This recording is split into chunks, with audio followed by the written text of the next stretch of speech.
Hi, I'm Davis Finney. Thank you to everyone for participating, riding hard, and fun.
Third stop in the Gateway Cup has brought together race fans from across the city. We've already had a full day of action with the juniors and masters divisions, all starting and ending at the pillar of this Italian-rooted community, the St. Ambrose Catholic Church.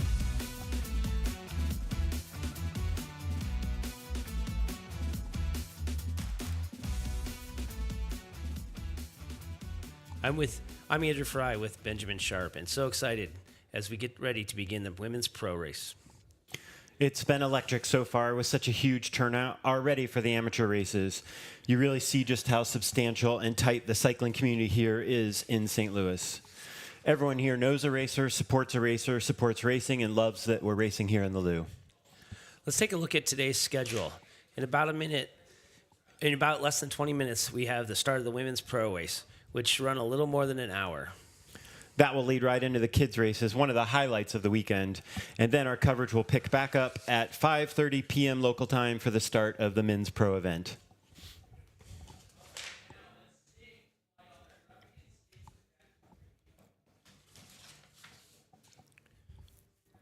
We just saw the finish of the men's Cat 2-3 race today, and that was won by Jacob Zeminski from Indianapolis, Indiana, riding for White Space Bikes. That's a hometown racer for you, Ben. That is. From where I was born and bred. Pretty exciting to see that finish. One of the unique aspects of this course is this downhill finish, so you know that he had a lot of power, a lot of speed, and as a 2-3 racer, maybe we'll be seeing him in the Pro 1 event in short time.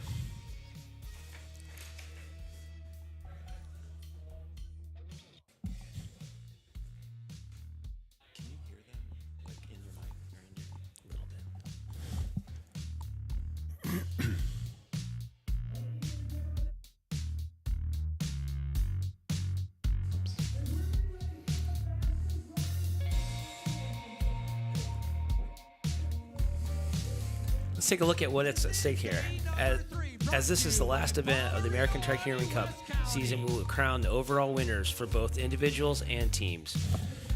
Currently leading the ACC is Aline Seitz from Switzerland. She's an Olympian on the track, and she has been dominant this season with the American Criterium Cup. She's from UTC Butcherbox, team based out of Boston. Hot on her heels, second place. Oh, sorry.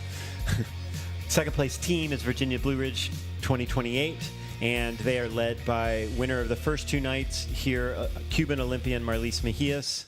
Third place team is Fount Racing, which is led by Andrea Sear, who sits second place overall in the overall standings. A couple of outside teams to watch are the ever-aggressive Breakaway specialist Kingdom Elite and LA Sweat, led by fast finisher and Canadian national champion Josephine Pelican, and her lead-out rider, Canadian Olympian Ariane Bohami.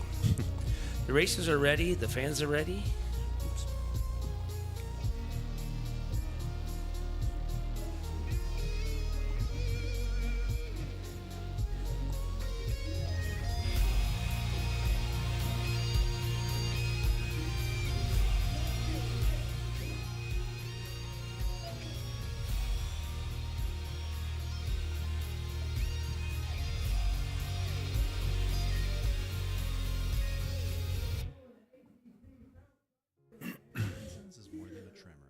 touches every part of life, affecting movement, mood, cognition, and daily activities. At the Davis Phinney Foundation, we help people with Parkinson's by providing proven programs, resources, and ongoing support that improves quality of life. Our community shares experiences, celebrates victories, and faces challenges together. We offer practical tools that make a real difference. Visit dpf.org/Parkinson's. Follow us on social media and discover how to live well today.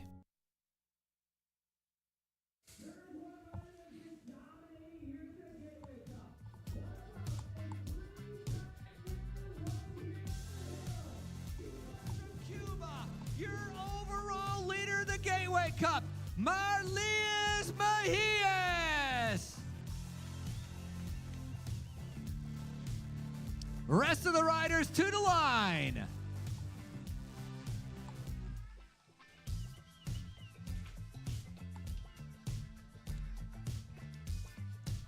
Riders, as we get ready to send you off on day number 3 of the Gateway Cup, we'd like to be able to start things off with your national anthem.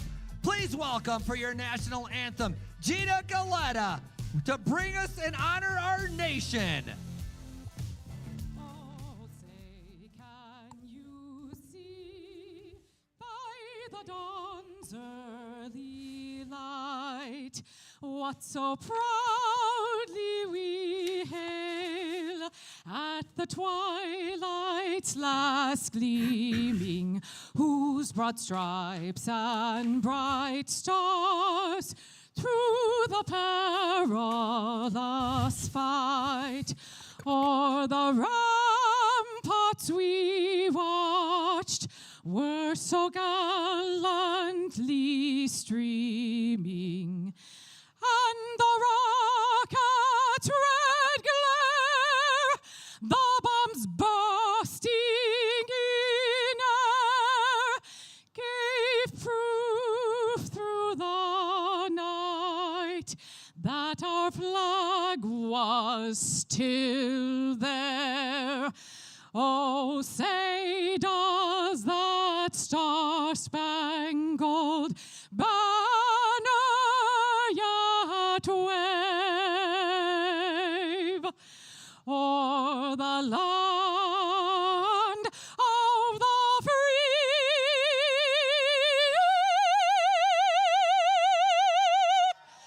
and the home of the brave. Gina Galetta, thank you very much for a great rendition of our national anthem. Riders, free laps are over with 5 laps to go. No more free laps, 5 laps to go. Neutral service is behind you on the left-hand side. Hey, on the downhill here, do not bridge, do not go right along the neutral service. There's a manhole cover. It's got about an inch slip. Try to come down that downhill in the middle of the road. Do not stay to the left. Also, we've had numerous crashes leading in towards turn number 2. Be careful going into turn number 2. The way you're going to be able to handle that, give you a few laps to be able to figure it out. You are allowed to cut the course to get to neutral service. You are not allowed to ride backwards. It's a narrow, it's a fast, it's a technical course. Riders out of contention. You may be pulled. And as I had mentioned, your podium after the pro men. Waiting for final confirmation that the course is ready. Bommarito Audi, they're making their way up. Hey, the hill, let's make some noise. We're cheering them on. This is going to be your pro women. And they're going to be going on the whistle when I say riders ready. We're underway. This is the race, the one, the legendary Giro. Every rider puts it on their Palomares as one they really want to win. It requires skill, it requires patience, it requires positioning at the finish for the perfect time sprint or to go breakaway, to get off the front. We've got a couple preems that we're going to ring out for the riders, but if you want to, bring over a couple $100. We'll ring the bell for the women, give them a reason to get off the front on top of the few preems we already have. So come over, talk to Amy, bring a couple $100. We'll ring the bell for these pro women.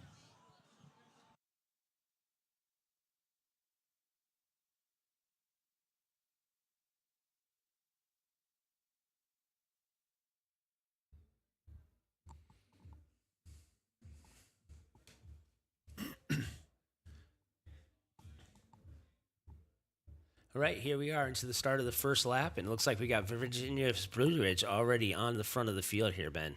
Yeah, I see Sophia Ariola there on the front, just keeping things steady. You've got LA Sweat Rider Monica Merced in second wheel, and Andrea Sear kind of sniffing out the front of the race from Fount.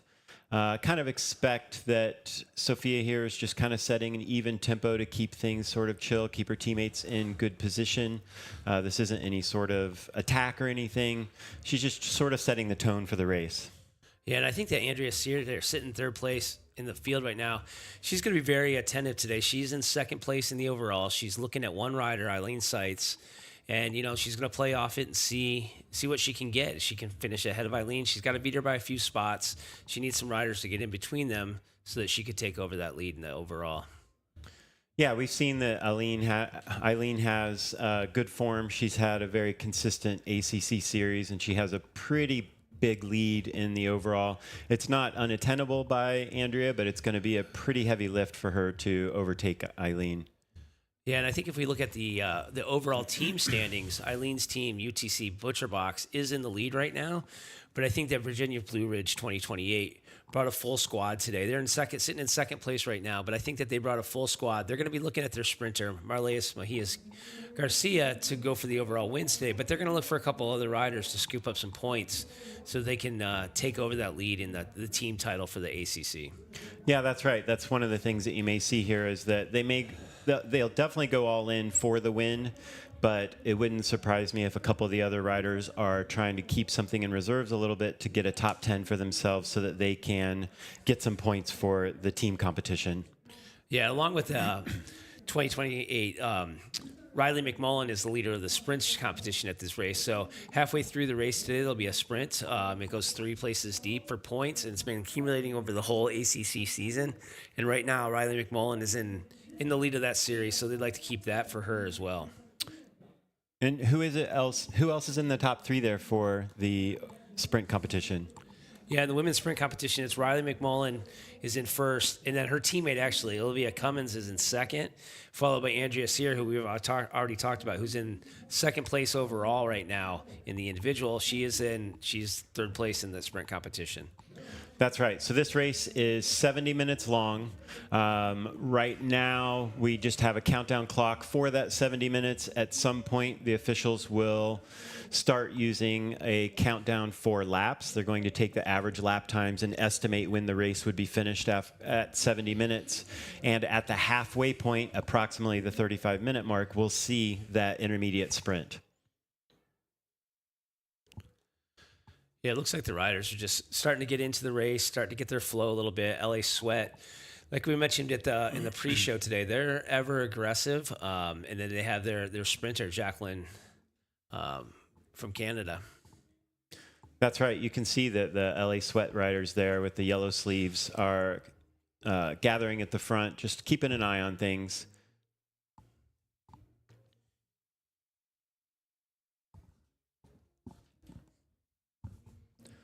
So we're here at the Hill. This is the third stop of the Gateway Cup, a series of races that's been going on for decades. So we have kind of 2 overall competitions taking place at the same time. We have the ACC. This is the final stop of the ACC, and then this is the third day of 4 for the Gateway Cup. Yeah, this race has actually been going on since 1968, so we're at 57 years for this particular race, and the Gateway Cup has been going on for 40 years. And then you add in the ACC, which is in its 4th year. So lots of different races going on within this one race here in the Hill neighborhood of St. Louis.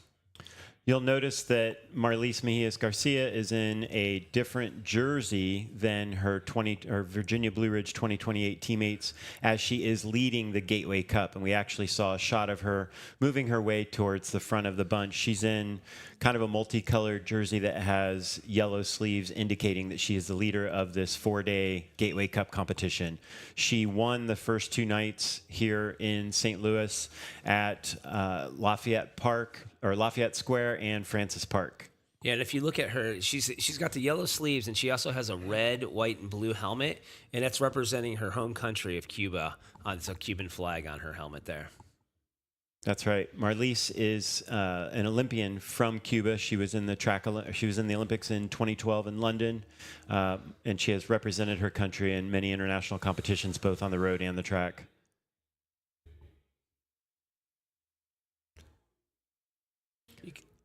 You can see some Golden State Blazers riders just sitting on the front in that red there, looking, just kind of patrolling, seeing what's going on.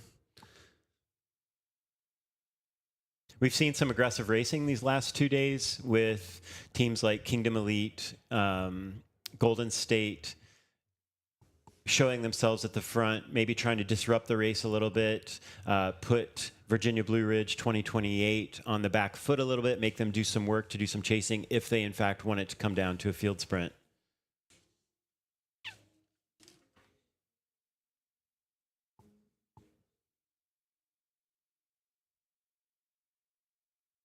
This is an interesting course. It is in the Hill neighborhood of St. Louis, which is the Italian part of St. Louis. Like we said, this has been they've been hosting races here since 1968, and my understanding is that this is the second. This is one of 2 permanent finish lines in the country. So you'll notice that at the start-finish line there is an Italian flag that indicates the finish line, and that Italian flag and the finish line are permanently painted on the road there. It's kind of a neat feature that pays homage to the bike race that's in this neighborhood. And while the neighborhood is called the Hill, the Hill is also a feature of the course. You'll notice that on the back side of the course, it is a steady climb up to turn 3. Gets a little bit steeper as you get closer to the top. And then across the top of the course, a short straightaway between 3 and 4 is a little bit of a headwind. And then as the riders exit turn 4, they basically go bombing down the opposite side of the hill into the finishing straight, which is mostly downhill, slight crosswind from the right, and then the road levels out a little bit before the finish. It's a very fast finish. It's a long finish from turn 4, but because of the speed, you'll notice that there's not a lot of passing that will take place in the last 200 meters of this finish. So, Ben, while we're watching this women's race, we are joined right now by Brody McDonald, who's sitting in 3rd place right now in the men's overall competition. He rides for the Golden State Blazers. He's been a consistent top 5 finisher. He's got his high placings with 2nd place at the Tour of America's Dairyland. So thank you for joining us here today, Brody. Hi, thanks for having me. Yeah. So, Brody, you've been consistent all year in the field sprints. What are you thinking about this course today? What do you think your chances are to take over that overall lead? You're sitting 3rd. You're 7 points behind. You got to get a couple guys between you and Maurice and Daniel. What are the thoughts for today going into the race? Honestly, I really hope it's not a field sprint. I think for me to win the overall, it would need to be a pretty decisive move. But after looking at the point structure, I mean, if I can get one person in between me and Maurice and take the win, maybe we can make it happen. But it's going to be a difficult one to take the overall. That's good, Brody. Tell us a little bit about your ACC experience this year. We haven't really seen you on the circuit that much until this year. How's it been going? Obviously, you're in 3rd place. How's your experience been? It's been good. I mean, it's super different than what I was used to. I did a lot of the European road calendar with my old team, so transitioning to crits was a little bit different, but I think it's been good. I had a slow start to the season, but the ACC takes it up in the last half, and I kind of grew as the season went on, so it's been good for me. So coming out of those road races, when you came back to the U.S., did you think that you'd be performing this well in the criteriums? Did you have the finish, but just wasn't doing them in the past? Or? Yeah, I only would do, periodically crits when I was on Evolo, so I did think I could do well. Maybe not this well, but I knew from Redlands and I did Salt Lake on Evolo as well that I had potential to be top 5 in these big races, but maybe not to the extent that it has been this season.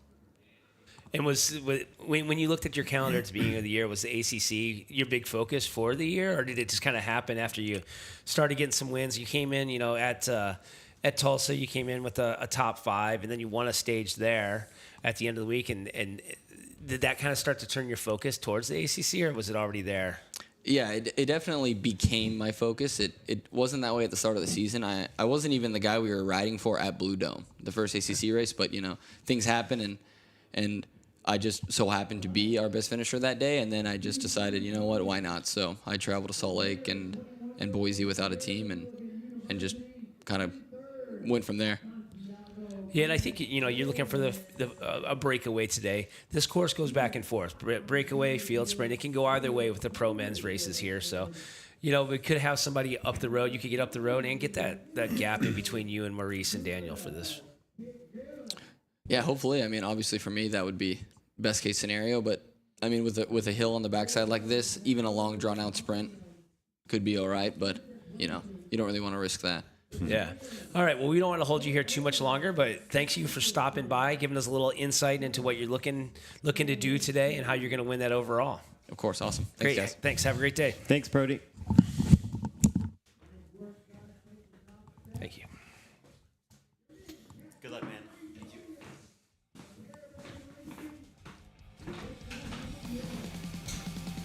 The course is called The Hill for a reason.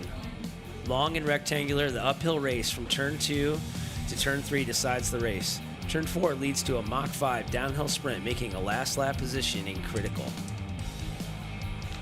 As I said, the race is 70 minutes long. The officials will be keeping track of lap times and then averaging out those lap times to estimate how many laps it will take to get to that 70 minutes. And they will start counting down with the lap cards at around 10 laps to go or so. We won't know exactly when that will be, and we'll be cued in with Frankie and Brad on the stage to let us know when that countdown will start. And you can see the graphic up here on the screen of the course that they're racing today.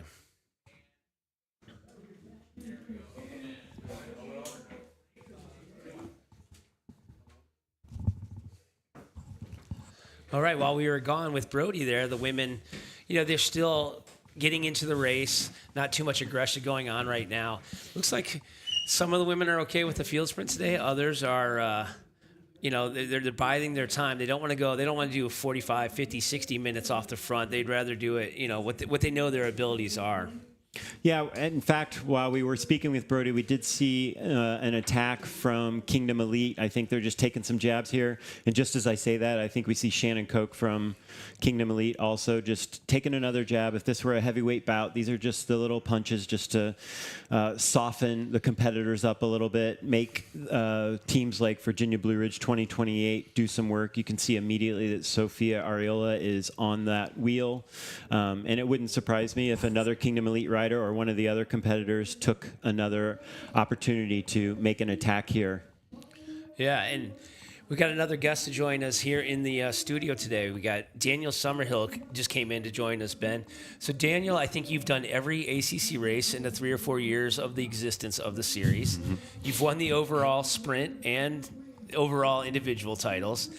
Today, you're racing for the individual overall title and the overall sprint. So I think the ACC must be a focus of your year. Yeah, I really enjoy, you could call it a product, the product that ACC puts on. I think it's one of the best series that I've ever gotten to be a part of. And just because it's the best, it motivates me to want to bring my best to every race that we have here, So I think that's what motivates me to just want to win all of them. And you've been doing that back and forth. Each year you've been putting your best effort out there. The sprint competition's been pretty exciting, pretty fun this year. Last year, you're racing on a different team, and you guys kind of dominated that sprint competition. This year, you and Owen Gillett have been going back and forth in it. You've got the jersey today going into the series. Do you do 2 races today? Do you race for 35 minutes, get that sprint, and then start thinking about the finish, or are you... Yeah, that's a great question, I think, because I have to be mindful of... we would call it being greedy, like the biggest result, of course, would be to win the overall. But personally, I would still like to keep this jersey as well. So it's a balance of, in the moment, in the race, do I want to risk spending the extra energy? Because like you said, Owen's a great competitor and very fast. And give some of my sprint away chasing this jersey, or leave it and keep it for the for the red one. Yeah, because Owen's racing for 37 and a half minutes today. That's the halfway point of the race, and then he's racing for that. But then you're racing for the full time. So Yeah. So what are your thoughts? I mean, you've won this race in the past. How have you win it in a sprint? You win it? I've won break? it both ways actually. I won it solo, and I've also won it in a sprint. And I think this year will be quite interesting because we have a pretty strong team from Colombia here that's really thrown a lot of new elements in the mix. And I think it'll make for a very, very hard race today. I think given all of how tight so many of the points are amongst Maurice and Brody and myself, it'll be quite a battle. I think of all exciting days, anyone that's paying attention to the points will definitely be on the edge of their seats with this one. Yeah, one place between you and Maurice. If you can win the race, he has to get second. So yeah, we're looking at only one spot between you guys. So that's a tough one. The mid race sprint though, it's just whoever wins it between you and Owen wins the overall series. Right. Yeah. And to be fair, I would like to come home with at least one jersey from the series. 2, of course, would be wonderful. But like I said, don't want to be greedy, but want to keep my eye on. Yeah.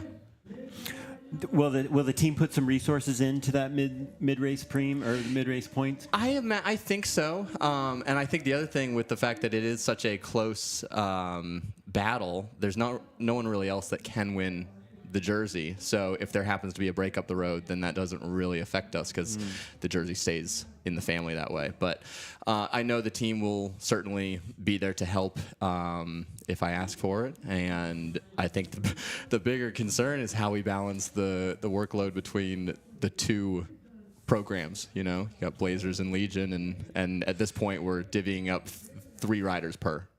Right. I mean, yeah. Yesterday, you and Brody were teammates. Yeah. It's changing times, I think stuff like this was so unheard of maybe a few years ago, and just with the evolution of the sport and where we are, just probably financially with the sport too. Like you just got to make things work the way that with the ability, the options that you have, and that's the way that the program's currently working right now. And I think will be really nice next year when the team goes back to just being Legion. Right. Well, and as a fan of the ACC, I appreciate you both coming out week in, week out, doing your thing, and I appreciate the fact that you respect the series enough that you separated again for today's race, and that you guys will duke it out, and it'll be a good, fun, fair race. Most definitely, for sure. Yeah, and like I said, I think this is hands down one of the best series that we've seen in the U.S. it was a continuation of USA Crits and Array, right? So, or the next, you might say next step up when the ACC first started. And I think that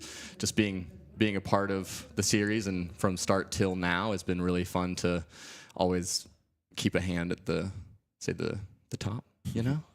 So you're a regular here at the Bommarito Audi Gateway Cup. What does winning on the hill mean for you?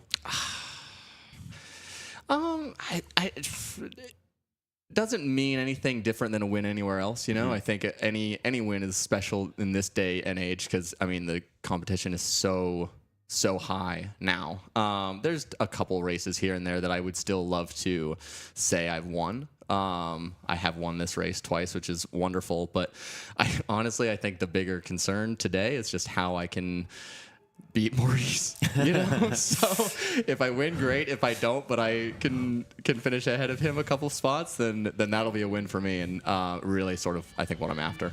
Yeah, and we know that Maurice took a tumble a couple days ago. You expect him to be back at full health? Oh, for sure. Yeah. He's a tough guy. He's no stranger to a little argy-bargy, so I don't think he's too worse off. Okay, sounds good.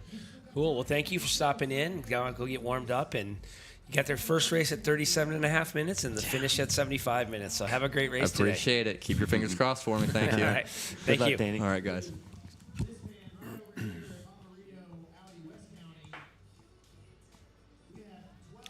Well, while we were gone, Ben, I think on cue is, the field's back together right now from what it was when we were talking to Danny.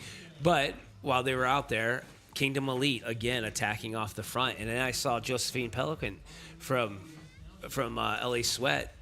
She's a sprinter, but she was following that attack from Kingdom Elite while we were out there. Yeah, I think just trying to keep things together a little bit, making sure that the team is represented. Sometimes, even when you're the sprinter, you have to put your nose in the wind when a threatening rider goes up the road. Something else that took place, I think, while we were there with Summy was that there was a $100 preem that was won by Flor Espirito Santo of the Road Keen cycling team. Sometimes we hear that preem bell, and what a preem is just, it stands for a premium. It's a lap that has a special prize. Usually it's a cash prize in the pro level races. Oftentimes in the amateur races, it might be a merchandise prize of some point and of some kind. And what that does is it just instigates a little bit of activity in the race. It makes an opportunity for the race to speed up a little bit, to be hard, and it can often be a launch pad for a counterattack for a breakaway opportunity. And it doesn't hurt to put a little cash in your pocket. Yeah, and that mid-race sprint that we were talking about with Danny, it comes along with points, but it also does come along with some cash to go with it. It's a 3-place money sprint for $300, $200, and $100. So we'll see some riders going, that might not be in the overall competition for that, but there is the money on it. So it mixes things up with that competition. That's definitely part of the calculus, and Danny kind of referred to that. If there's a breakaway up the road, Danny's in a position where he does not necessarily have to win the intermediate sprint to keep that jersey. He just needs to make sure that Owen doesn't win to keep that jersey. And if there are riders up the road that are going for that cash preem and they happen to take the points, then that is beneficial to Danny. Yeah, the way that the point structure does work for this preem or for that midway sprint, it's been a growing scale of points. The first race, it was 3-2-1. Next race, it was 4-3-2. And so today, we're up to it. It's going to be 8, 7, and 6 points for those mid-race sprint points. I think that's a really interesting structure because it keeps the jersey, keeps a lot of people in contention for the jersey that maybe didn't earn points early in the series. They can do well in a sprint in the middle of the series and suddenly leapfrog a few people. Yeah, and as we were talking, here goes another, I believe it's another Kingdom Elite going off the front. Yeah, it looks like that might be Shannon Koch again, getting a little bit of distance there. And you can see a couple of her riders near the front, and they're going to be kind of discouraging a chase. So if they have an opportunity to be near the front and it's their turn to take a pull, they might just soft pedal through a corner just to discourage that chase and keep the momentum in the pack from building. But at this point, it looks like she only has a couple second lead. They're in turn 3 now, kind of heading towards turn 4. This is where they hit a little bit of a headwind. And you can see at the back of the group that riders are having to slow down quite a lot, and then there's a big acceleration to stay in the group after the corner. Yeah, and with her gap dwindling a little bit going into that fourth corner, with that downhill, the field's just going to carry so much more momentum back up to her. But I don't think that'll be the last time that we see Shannon trying to go off the front again today. Yeah, I think you're right. And even now you can see that she's still hard on the pedals, but if you look at the peloton behind, the riders at the front are kind of soft pedaling. They are coasting. They're probably matching her speed at this point, but as soon as this road levels out, she'll start to extend that lead a little bit unless someone at the front of the group commits to putting some energy into the pedals. And you can see right away that an LA Sweat rider is sweeping across the road, moving up on the right side, getting some energy back into the front of the group. Yeah, they played me different. Like, I thought that the whole field would, just carry the momentum down that hill, but they all soft pedaled and it let her keep that going. A lot of riders would have sat up when they only have 2 or 3 seconds and just regrouped. It was very smart of Shannon to keep the pedals going and trying to keep it away. She made the initial effort. It wasn't much more effort on that downhill to pedal down it and keep the gap. And I did notice last time through the start-finish line that it was 19 laps to go, and I believe that our point sprint for the sprint competition, for the ACC sprint competition, will be at 15 to go. All right, so we got 4 more laps setting up with that. Oh, and there's a crash in turn 2. It's hard to tell. It looked like some riders went down at the back of the bunch. So when you have a crash in this event, this is a criterium. There is what we call the free lap rule, which gives riders the opportunity to go to a designated area we call the neutral pit. There are mechanics there with equipment. Some teams will have spare bikes there, spare wheels, and they'll be able to go to that pit, take service for their equipment, and then rejoin the race a lap later without any sort of penalty.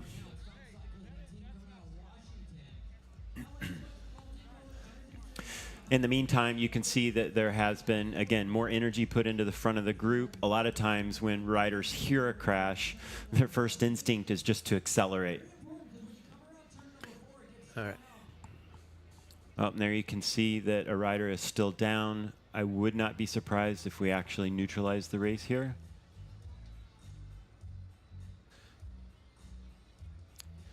Yeah, I agree, Ben.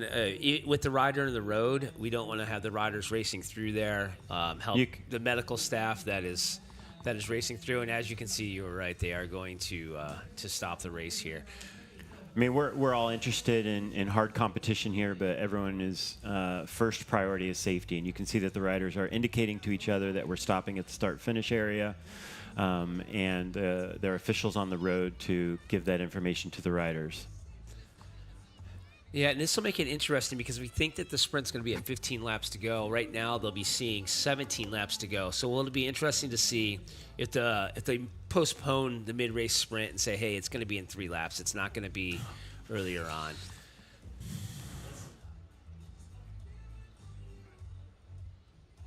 Looks like they were able. The rider was up and she was moving on, but they were going to be able to get her off the course, and then we'll start the race back up.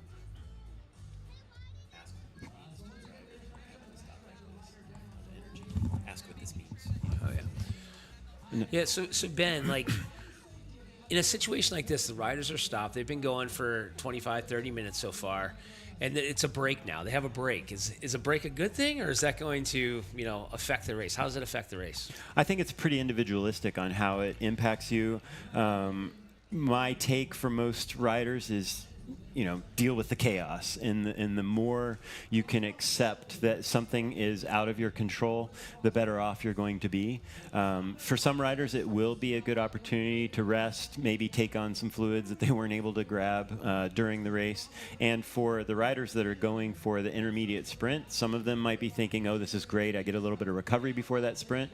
But others might be thinking, oh no, now some of the teams are going to be able to work harder. Some of those riders are going to be a little bit fresher to help my competitors. So it's kind of a zero-sum game. I think that ultimately having the right psychology for dealing with that situation is going to be most important. It's not necessarily a physical thing because everyone is dealing with the same circumstances. Right. It's not like taking a free lap and the rest of the field is going. They've all been stopped at this point. That's they're right. All going to.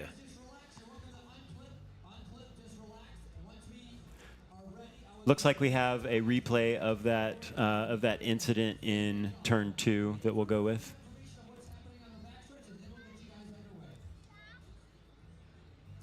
Oh, you can see that the rider on the outside there lost her front wheel and slid a little bit. And then some of the other riders might have overreacted just a bit and hit some brakes while they're cornering, and that makes the bike just basically go straight.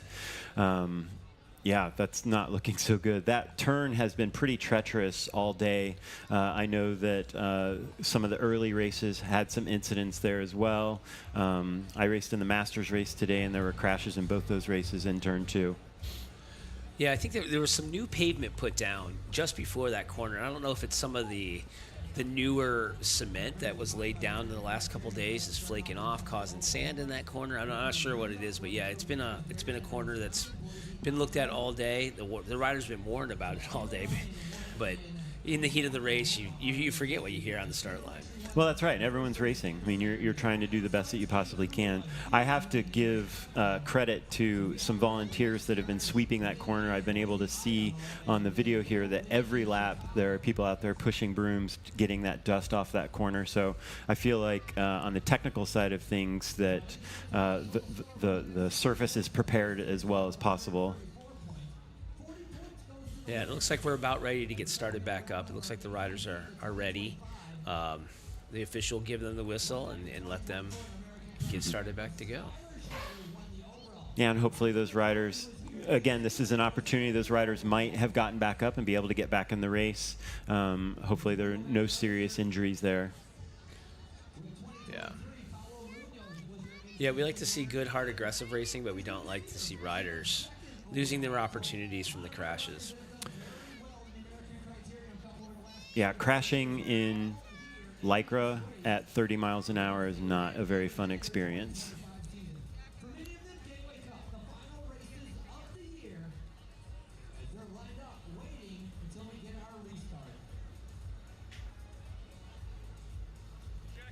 So the riders, looks like they're getting some final instructions from the chief official.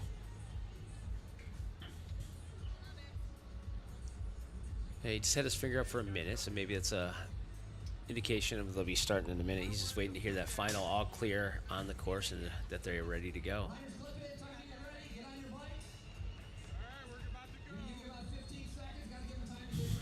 All right, I can hear from the on-stage audio that they're going to start within the next 15 seconds here.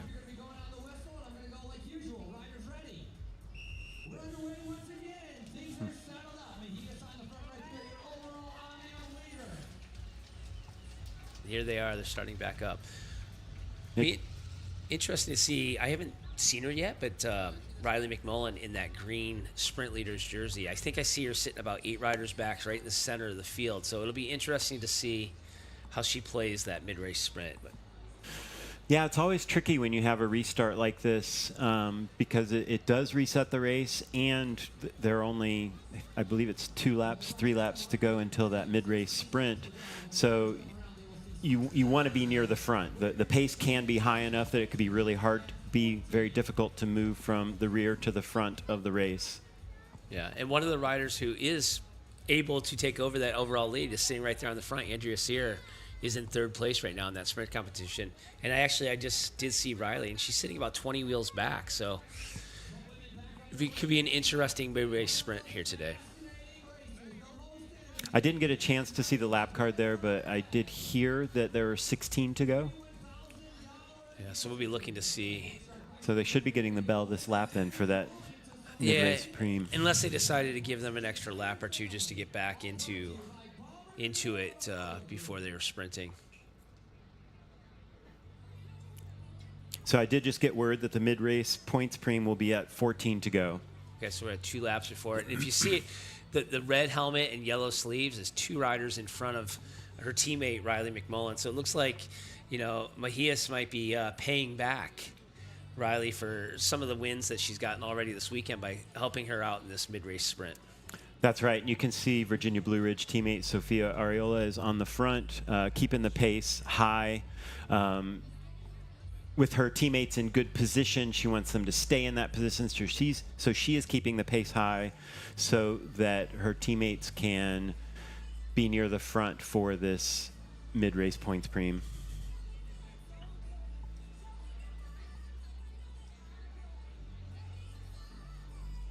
Kind of a law in the action right now coming into the backside of the course, but it's just bunching up the field.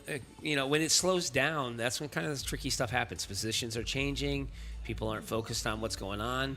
The higher speeds, it's more focus going on there. So it's kind of worrisome when it's this slow, going 12 riders, wide down the finishing straight here. Yeah, the most dangerous point of any race is when there's a big change of speed like that. You have some riders that are going fast, some riders that are going slow. They have that Constantiner effect of the peloton where if you're at the front and you start to slow down, it might take several seconds if you're 40th wheel to get close to those riders and you're coming at them with a lot more speed. So that's when wheels cross and it can be a dangerous situation. Right. I did just see 16 laps to go, so it'll be 2 laps. Next time through, we'll be seeing the bell for this sprint. So starting to line up a little bit. We got Butcher Box on the front. Just bring the speed up. They want to keep it nice and safe for their sprinter, Aline Seitz, who's our overall leader today. They don't want her, to have to deal with any kind of argy-bargy, dangerous riding out there today. Yeah, her objectives are beyond this intermediate sprint. She's just thinking about being safe for the overall finish. We can see Marlise Mejias again on the rider's left, our right, moving up on the gutter towards the hill. Yeah, two right there in the green jersey, right behind her right now. That's Riley McMullen. So it is a little interesting trying to keep track of the Virginia Blue Ridge 2028 riders as they're wearing a couple different jerseys as the Gateway Cup leader and the sprint leader for the ACC, as well as the customary blue jersey of the team. Going into turn 3 here, again, Sophia Ariola on the front, keeping the pace high. And I did notice on that last lap that a couple of riders did rejoin the race after taking a free lap. They were probably taking some mechanical or technical service from that crash. And again, we're allowed to re-enter the race without any sort of penalty. Right. Here we have the leader, the lead riders coming through out of turn 4, heading down towards that finish line, which we think that they're going to be getting the bell right now for that mid-race sprint. And remind us again the point structure for that mid-race sprint. So it's 8, 7, and 6 points today. And right now, Riley McMullen has 11 points going into today. Olivia Cummins 7, and Andrea Sear has 6 points. So those are the 3 that I'm really looking out for to win this overall.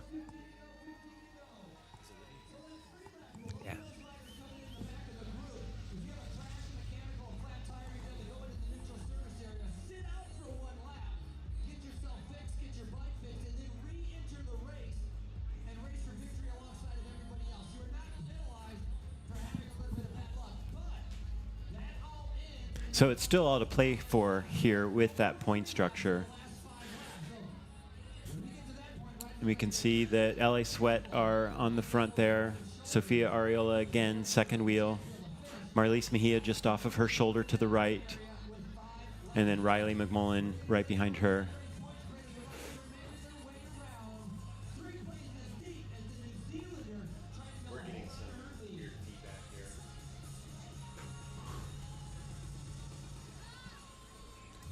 Yeah, LA Sweat still sitting there on that front. Yeah. Sophia just looking back, making sure that she's got her 2 riders behind her with Marlise and Riley right there. So they have the clear lanes for that sprint that's coming up here. I was just about to say there's not a lot of pace at the front, but again, just as the road starts to get a little grippy, the hill becomes a little bit more significant the closer you get to turn 3, and you can see that Sophia's there at the front bringing the pace up. Right, and in the lower place that was just there, they still had an open lane to get out. You know, if it bunched up, Riley had her 2 teammates in front of her. And we got Sam Schneider in here mixing it up. And Sam is a safe wheel to be on. She's one of the most experienced riders out there. So having her there, it's a safe wheel to be on. It's interesting that Sam is looking at this sprint. She just had a baby 3 months ago. So this is one of her first few races back. So, you know, she hasn't been on par with where she had been in the past. But so maybe, you know, going for this sprint is something that she can do for the season. Yeah, it could be. Or she could just be trying to stay safe. And, you know, as we noted, there is a cash prize at this sprint. So there's incentive regardless of whether you're in the overall rankings for the ACC sprint competition or not. Yeah. We're getting a little bit of feedback. So Ben, we were getting all hyped up for that, and they're just now ringing the bell for the mid-race sprint point. So we thought that they did it last lap. We thought we had heard the bell that last lap, but this is the lap they're doing it. So we were a lap early on that mid-race sprint. Wouldn't be the first time I've gone a lap early. And now we can see Marlise on the front, and she's stringing it out. It's none of that bunched up stuff. She's trying not to allow it to be bunched up, stringing it out. And, you know, we got Riley sitting third wheel there, so. And just kind of lingering, looks like about fifth wheel, I can see Erica Carney from Pastoria Cheney Windows there, just kind of lurking near the front, maybe sniffing out an opportunity to put a little cash in her pocket. She's not in contention for the overall of the sprint competition, but may see it as an opportunity to mix things up or even use it as an opportunity for a counterattack type maneuver. But I think it's good too, though. You got the full field going at it. This is also an opportunity to see how the finish is going to play out. When you got a lead out going, you're going, pretty full speed for the whole lap. This is how it's going to play out. It's a good practice for that final lap.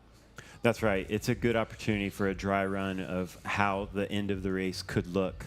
I don't expect Marlise Mejias to be doing a lead out at the finish. I think that she's a great opportunity for Virginia Blue Ridge 2028 to win, obviously. But she's kind of paying it back to her teammate, Riley McMullen, for the ACC sprint competition here. And they're doing a textbook lead out. They have the first three positions. They're keeping things safe and fast. You can see Andrea Sear on Riley's wheel. Marlise doing a good job looking over her shoulder, making sure that everyone is where they need to be. They're going across from turn 3 to turn 4, about to make the turn onto the downhill finishing straight. Yeah, so we said that Andrea's in third place there. I don't see Olivia Cummins in here. She's on our start list, so we'll look and see if maybe Virginia Blue Ridge is going to go for a 1-2 in the sprint and keep the 1-2 overall in the sprint competition. You can see Marlise pulling off there. Yeah, I think that's Olivia over on that far side there. Looks like Andrea Sear's giving it a good run. I think Andrea Sear might have taken that. And I think that was Sofia Ariola actually in second. Unofficially, of course. Yeah, we'll have to get the points on that and then do the calculations. All that Riley had to do, though, was score in that sprint because she had a 5-point lead and it was only 3 points in between the two. So she just had to score in that sprint to beat Andrea for that competition. That could be a good confidence builder, though, for Andrea going for the finish of this race. She came off of that lead out strongly, and if she didn't win the sprint, she was still right there in the mix. Yeah, Andrea is a very consistent sprinter. She's very, she doesn't win a lot of races, but she is in that spot. She's between third and sixth place in all the races. So getting a win in a sprint today, the confidence that can come from that. And she's racing against one rider today, Aline Seitz.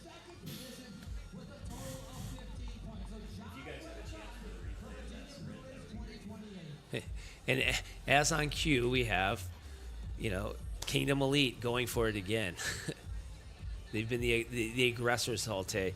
It is interesting to me, though, because I see Josephine Pelican going again with that. I see her as a sprinter. She won the overall at the Chicago Grit Series, race number 5 of the ACC Cup, and she won it by sprinting. But now we see her going off the front. And this is the second time today, racing very aggressive. Yeah, she's also been in the races the last 2 nights and wasn't able to win in a sprint. So I think that you look into your playbook a little bit and see if there's another way to try to be first across the line. Yeah, and I think that we're going to be able to come up, see a review of that sprint. So we'll get to see a replay of it. So here we have the drone shot. Looks like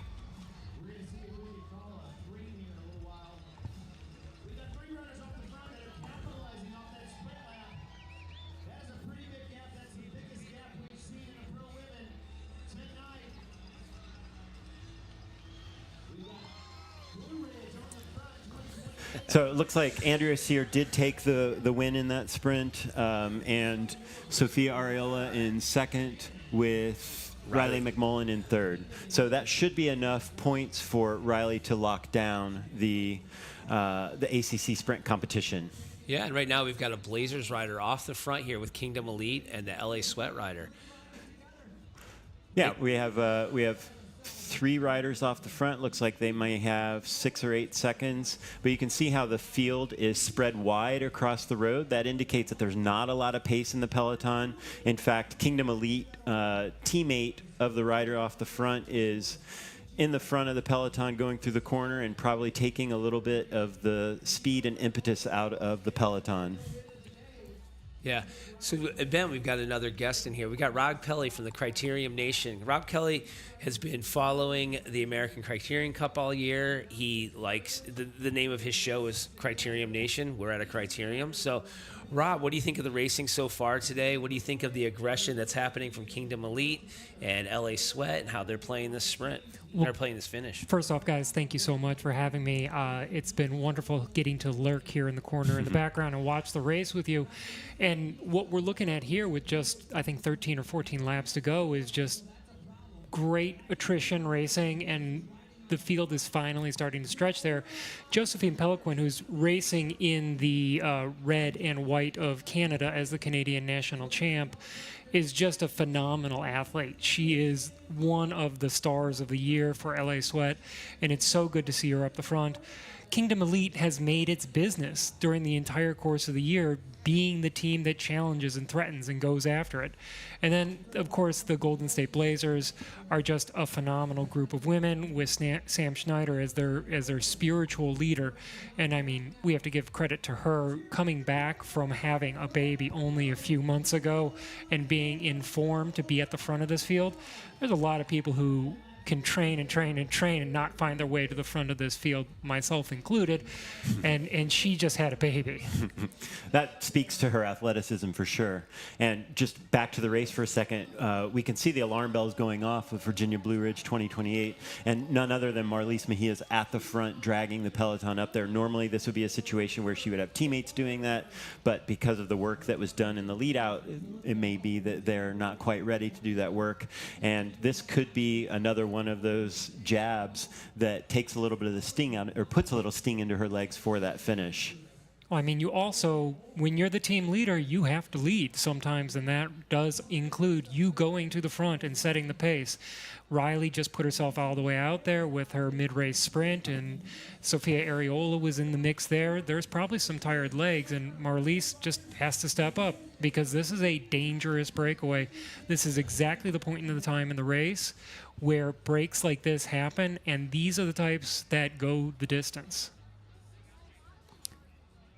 Yeah, I think it's interesting because Virginia Blue Ridge could have let a gap get away, get a group get away, swallow up those early those points in that mid-race sprint, and then refocus. But they kept it together until that mid-race sprint. But then it backfired on them because then the counterattack came, and their team leader is now doing the chasing. Yeah, they're a little bit on the back foot, and again, it may not be that this breakaway makes it to the finish. I mean, they're certainly committed at this point, but if nothing else, they are forcing Virginia Blue Ridge 2028 to spend some energy that they maybe weren't counting on having to spend. Right, and it's sitting back seat and just watching this play out is Aline Seitz. She's fine if all those points get up there and get up the road. The way that the point structure goes is there's bigger gaps between the higher placings, and then it goes down to 1 point between each place. So the more people that she has up the road swallowing up those higher points places keeps her further away from Andrea Sear. Looks like there's a little bit of fatigue already in the breakaway. I could see that the Kingdom Elite rider, I believe that Shannon Cook, was getting a little bit gapped through that fourth corner. It'll be interesting to see how much longer she's able to stay in there if she starts swinging on the back a little bit and taking a little bit of recovery. We do see 10 laps to go, so not too much time left in this race, about 20 minutes or so. So as we watch this breakaway and we see the field doing some chasing, so Rob, why Criteriums? Why Criterium Nation? Well, criteriums are American unique racing. This is what we do, or we specialize here in the United States, is in crit racing as compared to the kermesses or the road races or the stage races, and it brings a party atmosphere. Sometimes you get a beach ball thrown into the middle of the road, but it brings us here to a neighborhood like the Hill, or it brings us to Downer Ave at Toad, or to Fulton Market in Chicago, places where people congregate and where you can create a community. And let's celebrate American bike racing. So I see no reason not to have Criterium Nation. Right. I think, I see a criterium is a block party that just happens to have a bike race going on with it. It's good for an American attention span, maybe. We like the action, but we like to talk to our friends and then back to the action, talk to our friends. We're not going to have people out on the roads watching the long road races, but this is perfect for an American spectator. But also, when you look at traditional European style road racing, when they go by you, they go by you. That's it. If you're standing on the side of Mount Ventoux, you get to see them for a little bit longer than you would if it's just, a normal flat stage race. But that's the end of your spectator experience. For us, with these criteriums, our spectator experience is every 2 minutes. We get to see it. And if it's cool and it's a figure 8 style race, you get to stand in the middle of the figure 8 like you do at Tulsa Blue Dome, and you get to see them twice. Yeah. So I think and back to the race for a second here, and we'll get back to Rob. Riley McMullen's going to the front now. So she's recovered from that mid-race sprint. She's going back to the front now, working on chasing that down. Yeah, I'm watching the breakaway here while you're talking to Rob, and I did see Josephine, giving a little bit of lip service to Shannon Koch, just trying to make sure that she's still pulling through. She recognizes that this is an opportunity for these 3 riders and wants to keep the momentum going at the front of the group. I think that the Kingdom Elite rider, Shannon Koch, has taken a little bit of recovery and is now able to contribute to the group. We'll see. It'll be interesting to keep tabs on how much work she's actually able to do. But I will say, it looks like alarm bells are going off in the bunch, at least with Virginia Blue Ridge 2028. But you can see that LA Sweat are doing a good job of kind of disrupting that chase. You can see an LA Sweat rider on the front there.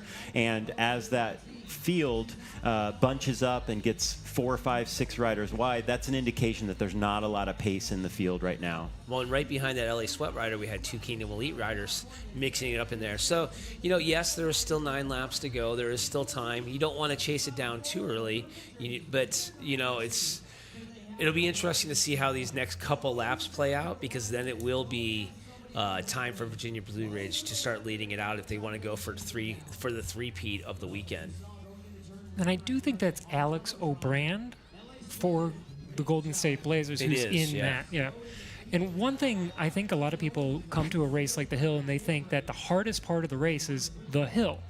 And having done this just in the last hour and a half, I can tell you that probably the hardest place on this course is the start of the downhill, because you're totally gassed by the time you get to the top. You get a little bit of recovery around the top, and by the time you're plunging back down, you have got to re-accelerate and get yourself back going, and you don't really want to do that at that point in time, but that is a critical moment in this race.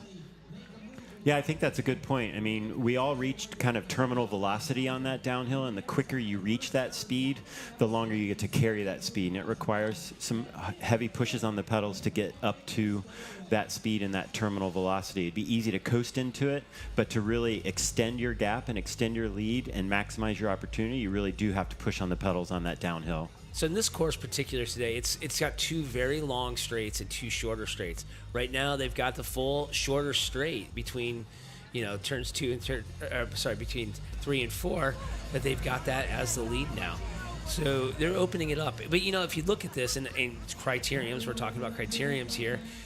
We've had 4 courses this week, 4 corners each course, but each of these courses has been different. It's played out differently. That's what I like about criteriums, is you can go into the center of the city and you can design a field of play for these riders. It's one of the things that is special about American bike racing and criterium racing is that you as a fan don't go to the stadium comes to you. And so normal, average, everyday bike riders get to go out there and ride on these roads just like we do as athletes, and they get to be a part of the experience. Yeah. So, Ben, do you think this is a little bit of panic here? I mean, we see Marleas on the front, and then it's followed by LA Sweat and Kingdom. We're 9 laps to go. I know Marleas can recover between now and then, but is this a little bit of panic going on here? Like like we were saying earlier, like Rob was saying, I think that when you are the leader, you've got to take that onus and show your leadership and keep yourself in contention. It looks like the gap to the breakaway is about 20 seconds now, and we are on a $100 premium for the field this lap. So the breakaway is not in contention for this cash prize on this finish, but the field will be sprinting for a $100 premium, which a lot of times can create, again, more momentum in the bunch. It actually could be an opportunity for one of the teammates from this breakaway to put a little cash in their pocket because they presumably haven't been doing any work in the last several laps. We'll just have to see how this plays out.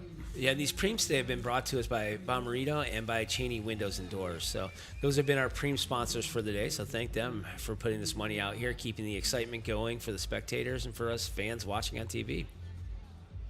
And you know who you haven't seen yet in this race, and she's very distinctive, is Aline Seitz. She has a black aero shell on. She has a incredibly aerodynamic low posture from her time racing track. She has not been anywhere near the front, so she is saving energy, stalking, waiting her turn to just unleash. And if Marlies has to continue to do what she's doing here, she's going to burn a lot of matches, and Aline might make her pay. Yeah, that's a great point. In a way, the riders off the front are serving Aline because Marlies and her teammates are having to spend a lot of energy to stay in contention for this race.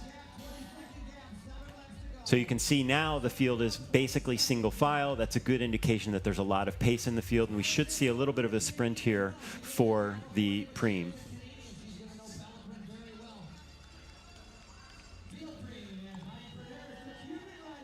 But this is also one of the risks of the preem right here. After the preem is over, everybody sits up.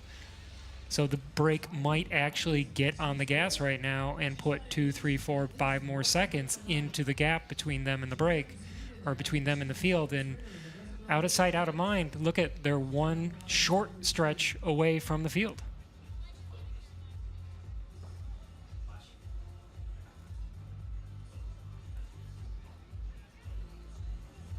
A lot of times in a breakaway situation like this, it's kind of 2 steps forward, 1 step back. They're going to progress over the top of the hill, maybe be able to go faster up the hill.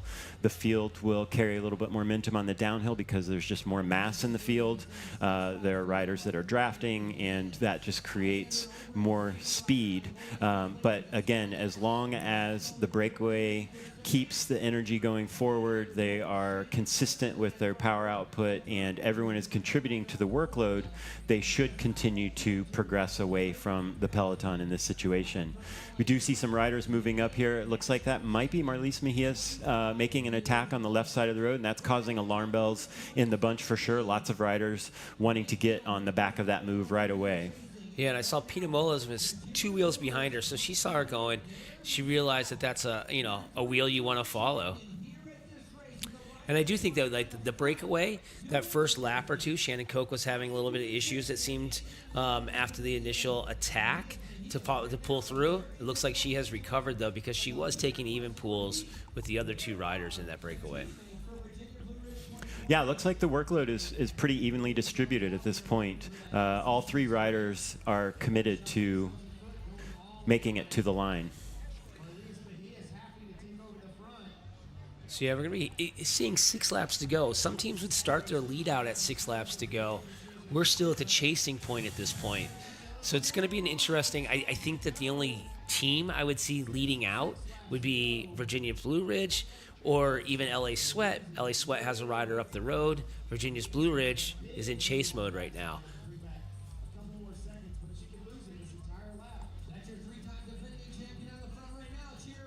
Yeah, you can see Sofia Areola there on the back. Aline Seitz is in the front third of the field. So she's in a catbird position just waiting. And right now, it's that point in time in the race where everybody's like, oh, we're actually going to have to go really hard. You're going from just normal hard to race-winning speed hard. Yeah, and I think, this course last year, we've seen the women's race played out this way last year. And I believe it was Shannon Koch that was off the front, and she was off the front until a half lap to go. full lap to go maybe, but she was off the front late in the race, and they were able to bring her back. It felt like last year, Legion and the Blazers maybe had more concerted effort together chasing. This has been one rider pulling at a time, and then a Law, and then one more rider pulling. Yeah, there were more teams that were in the field that had missed out. At this point, if I'm in that field, I'm looking at Virginia Blue Ridge 2028 to do the work. They've demonstrated that they are among the strongest teams here. They've won the last 2 nights, and this is an opportunity for them, or if I'm in that field, I'm thinking that, you know, it's their responsibility as the series leaders of the Gateway Cup to take some responsibility for this race. I do see a couple Fount riders congregating at the front, including Andrea Sear. There's a Fount rider accelerating in the middle, and then right on cue, Erica Carney going to the front and putting some pace into the front of the group. Yeah. You know, I early on in the show, I was talking about how Virginia's Blue Ridge was bringing a full squad here to swallow up some more of those points for this team overall. So not only is Aline Seitz as an individual benefiting from this, we have her team who is currently in the lead sitting back too. So maybe that's the team who's going to be getting those, you know, second, third, and fourth place rider points for their team to maintain the lead in the overall. Yeah, that's a good point. They're able to sit back and make it Virginia Blue Ridge 2028's responsibility to do the work here. Looks like we have 5 to go, and I'm still counting about a 20-second gap. So UTC Butcher Box has 3 women who are in this field. Aline, obviously their team leader, Veronica Church, and Caitlin Agnew.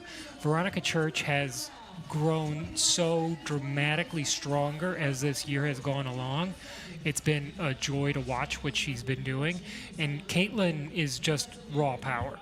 So Aline has 2 very solid teammates who will be able to get her into position if she needs that help. But she's been so good at freelancing all this year that she might not need that help. Right, and if she doesn't need that help, then those other 2 riders can sprint. You only score 3 people in the race. Each team can only score 3 riders, so they have 3 riders that can finish this race off. They can maintain their overall lead. I would have come into the race thinking that Virginia's Blue Ridge would have, you know, maybe had the upper hand. They weren't in the series as dedicated to the series as Butcher Box was. So this was their race where they brought their full group of riders. Well, having talked to the Butcher Box team today and yesterday, this is their focus. This is what they've been gunning for. Butcher Box has had a long lineage of success within the ACC and in the predecessor series, USA Crits. They love to prove what they call logistic superiority, where they can get riders, equipment, and everybody to the races and get their riders in a position where they can do what they do here, which is perform under pressure. No, they're performing today. So when they're not we're not seeing them perform today because they're hiding out. It's perfect play for them. Well, that's what crit racing can be. It's not necessarily about who puts out the most power throughout the course of the race. Sometimes the biggest flex is who finishes the race highest with the lowest normalized or average power. Yeah, and our gap, seeing 4 laps, we're going to be seeing 4 laps to go. They're coming through the start finish here, and our gap is still looking at that 20 seconds, maybe gone down a couple more seconds. But look at the field; it is strung out, and there's going to be gaps opening all over up in that field there. Yeah, I'm just sitting here trying to calculate the odds of this breakaway staying away, and maybe a lap ago I would have given it a 70% chance, and now I'm about 50-50 on it.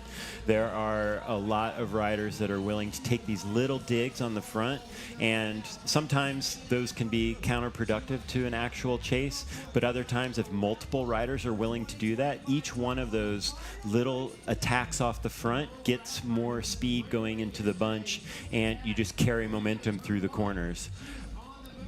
That's Laurel off the front. Yeah. She is one of the strongest riders in this exact situation. If you want to pull somebody back, you send Laurel to the front.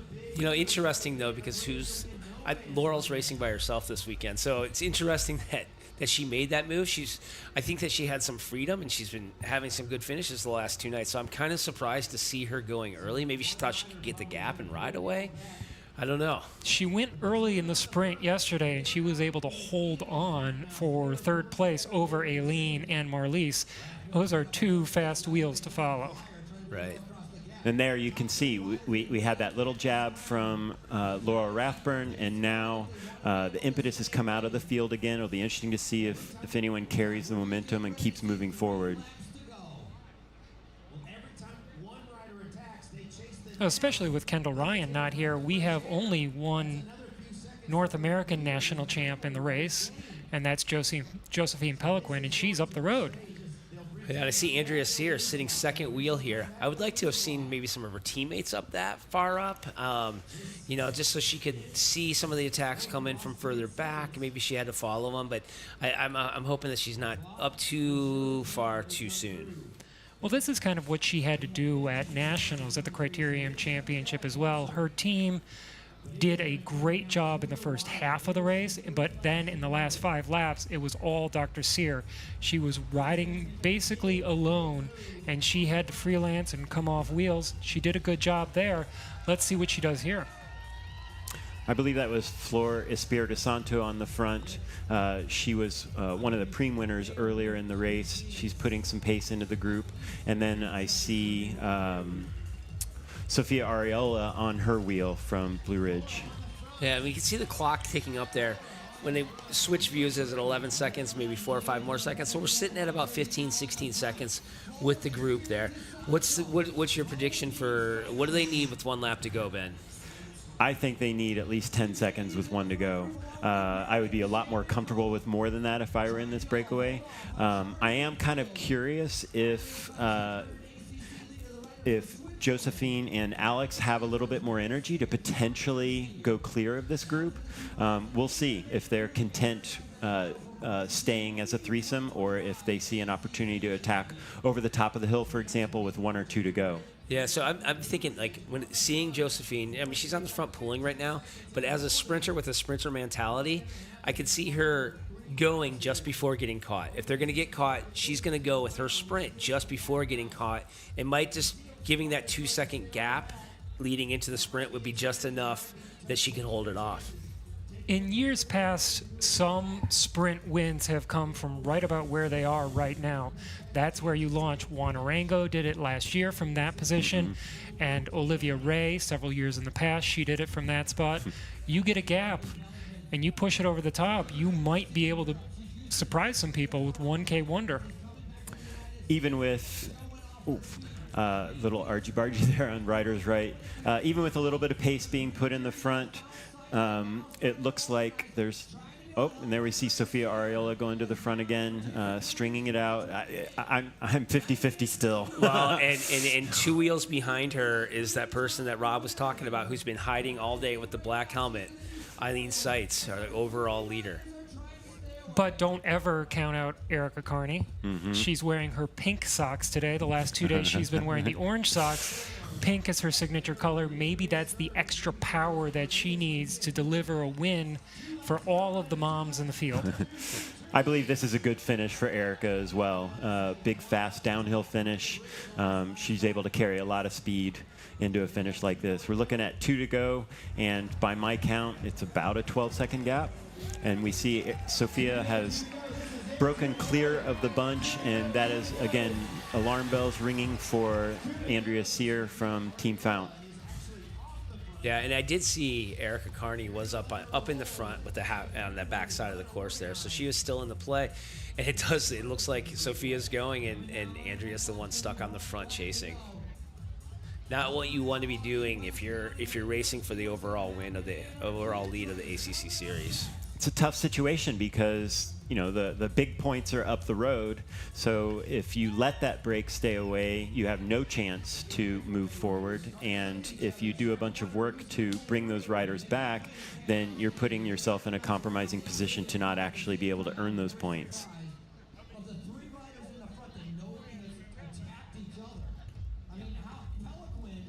I think this field is, I think they're slowing down. I think that we got that one rider jumping off the front there. I don't know who that is, but the field, though, it's 12 people's wide, 12 riders ride right there. They're definitely playing games right now, and we are far, far into FAFO territory for the field. Oh, coming up the inside, which is interesting because the wind is coming from the left side of this road here. So if you really wanted to do something special, you might come up the right side. But here it looks like the group is starting to get its act together, and they're going to catch that rider in between. But I'm going to call it right now. The winner's coming from those 3 women up the road. Yeah. I'm with you on that call. Yeah, they have the short gap. So okay. So you're Shannon Koch in this race. Well, how do you play it off? You're Josephine. How do you play it off? You know, what are you doing if you're Alexandria? What are you doing? I think the first thing is to make sure that someone from the break wins. They do not have enough time to really cat and mouse here and look at each other. They all 3 have to stay committed to the breakaway at least until the top of the hill. You know, just looking at these riders, we know Josephine's a winner. If you talked to the other 2 before the race and you said 3rd place, would you take it? Would you sell out for a 3rd place? You know, that's what we're looking at. Now they're racing for the win. So if you told them before the race, would you be satisfied with the 3 if you asked them that, top 3? Would they be there or not? No, I think you're in it to win it. You did not put yourself in this position just to try to get 3rd. As a bike racer, you don't get to put yourself in too many race-winning opportunities, and you have to exploit each of those every time you get the chance. Yeah, okay, so we got Shannon on the front here. What are we seeing Alexandrian do here? Is she letting that gap so she can take a run at him, or is she hurting? That's a really tough call. I mean, it would be a really clever and cheeky move for her to leave that gap so that she could make a run into Josephine's wheel. But it looks like she might have just been a moment of inattention there where she got gapped slightly on that short straight between 1 and 2. Now she's right back on the wheel, so I don't think she was going to be taking a run. That could also be Lucas Burgoyne's signature run of God move, where he comes from a wheel or 2 back, so by the time he hits the front, he is full gas. Yeah, well, Shannon is committing to leading it out right now. We have her on the front. Like I said, this is a long, fast sprint. You can go from a long way out because the speed is so high, but you do see some passing, especially in a small group like this. You will see some passing in the last 200 meters potentially. Now the riders are starting to look at each other. No one is really committed to the finish line at this point. I think they are content for it to be a drag race. And in that case, I'm going with Josephine. Yeah, I think that it's hard to bet against the Canadian national champion in this scenario. Yeah, they're through the corner now. There's no chance of the field coming off on them. And again, the wind is coming from the right a little bit. You can see that Shannon has moved to the left to make sure that no one's exploiting the draft. And the first person to jump there looks like is Alex Obrand. Oh, nope, it's Josephine Pelequin leading it out. Shannon Koch giving her a really good run for her money, though. Wow, this is a very tight finish. I think that when we got back to it, Josephine did hang on to it. Shannon was second. So if we could look back at the field, we'll be able to see who's coming in for 4th. So unofficially, it looks like it was Josephine Pelequin in 1st, Shannon Koch in 2nd, and Alex Obrand in 3rd. Yeah, the drone focusing on there. I believe that the drone followed them the whole lap, and the drone player would be able to see that. We should be able to see that in replay here in just a minute. But for Shannon and Alex, those definitely count as their top results of the year. Those are the best podium positions that they've gotten in elite races or national calendar races or in ACC races. Yeah, phenomenal ride from all 3 riders, that's for sure. All right, we're going to head to a replay of that finish there. So our first breakaway making it to the line. The pro women. Shannon getting second and Pelequin winning that sprint. But Shannon was closing closely on her. Pelequin for LA Sweat. And unofficially there, looks like we have Justine Thomas, the teammate of Shannon Koch on Kingdom Elite in 4th, and Laura Rathburn, even though she made that big attack with a couple laps to go, holds on for 5th, Riley McMullen 6th, Kaya Schroeder 7th, Marlise Mejias Garcia 8th, and Sam Quijano in 9th with Andrea Sear in 10th. So the big question is, what's the difference between Andrea Sear and Aline Seitz for the overall, or is 10th even enough points for it to matter? We're going to have to run those results through the supercomputer. So once you get to that 10th place, then you're down to the 1 point in between riders. So 10th place, she would have to have gone in that 25th place or whatever to have closed that gap. So I don't think so. So can we say tentatively, unofficially, the winner of the women's ACC championship is Aline Seitz? Well, we can, but it's definitely unofficial. Tentative. I said it a week and a half ago, so I'm going to hopefully. And you can now say it because we see Okay, there she is. Eileen finished 15th today. So, yes, Aline Seitz is the winner of the 2025 American Criterium Cup. And here we go. Now we're going to come back and we're going to get the replay coming back here in just a second.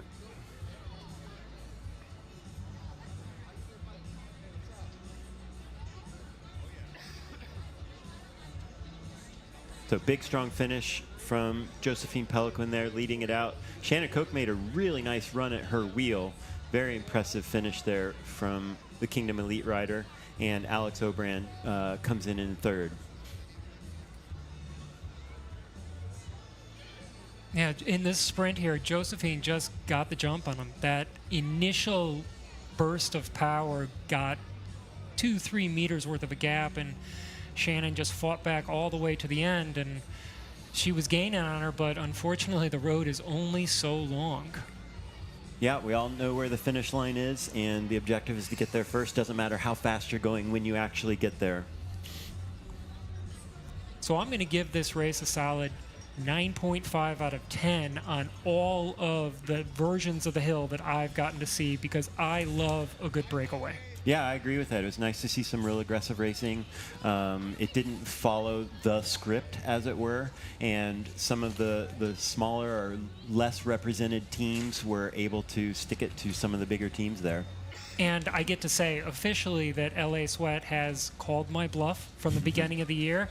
They have definitely put their money where their mouth is, and their team has delivered some serious results in the back half of this year. Yeah, I agree. Phenomenal performance from LA Sweat this season.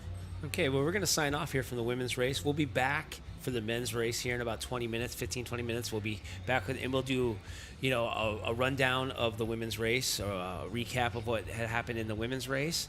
And I think that we might even have a special guest coming in from that women's race. I believe that Eileen will be in with us to discuss that. So we're going to sign off for now. We'll be back for the men's race. Sounds good.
men's stuff. I'm going to read A7 and then you just come down to the stage.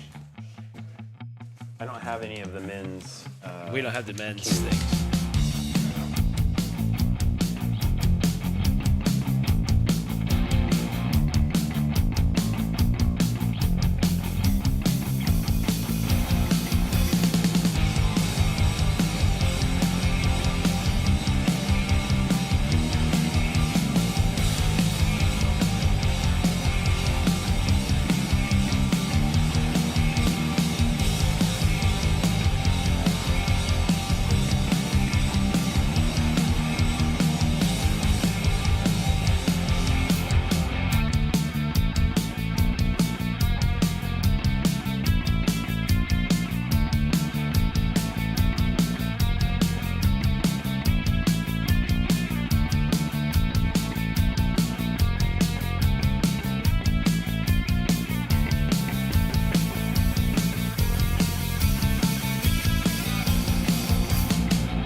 With the Gateway race here at the final day of the American Criterium Cup on the hill in St. Louis, Missouri. We're about to start the men's race. The Pro 1-2 race, they're lining up for 70 minutes of racing. I actually just got done doing the women's pro race. It was a really hard event. On paper, this course looks super, super simple. It's a traditional four-corner criterium, but in the back, in the turn 3, we've got a hill.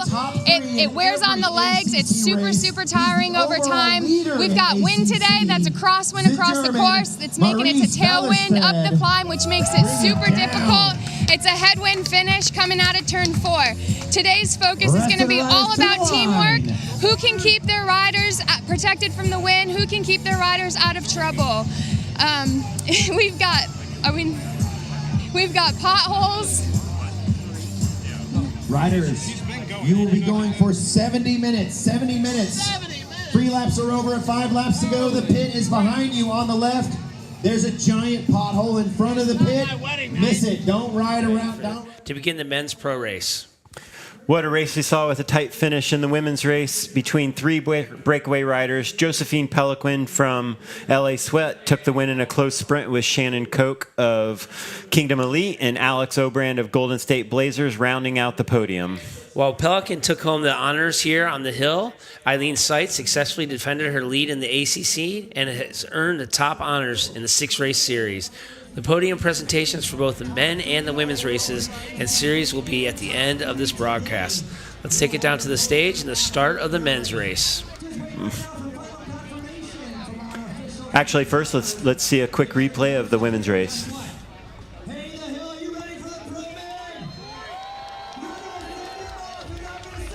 All right, the start of the men's race is going right now. We'd heard riders ready from Frankie out on the stage, and there they go.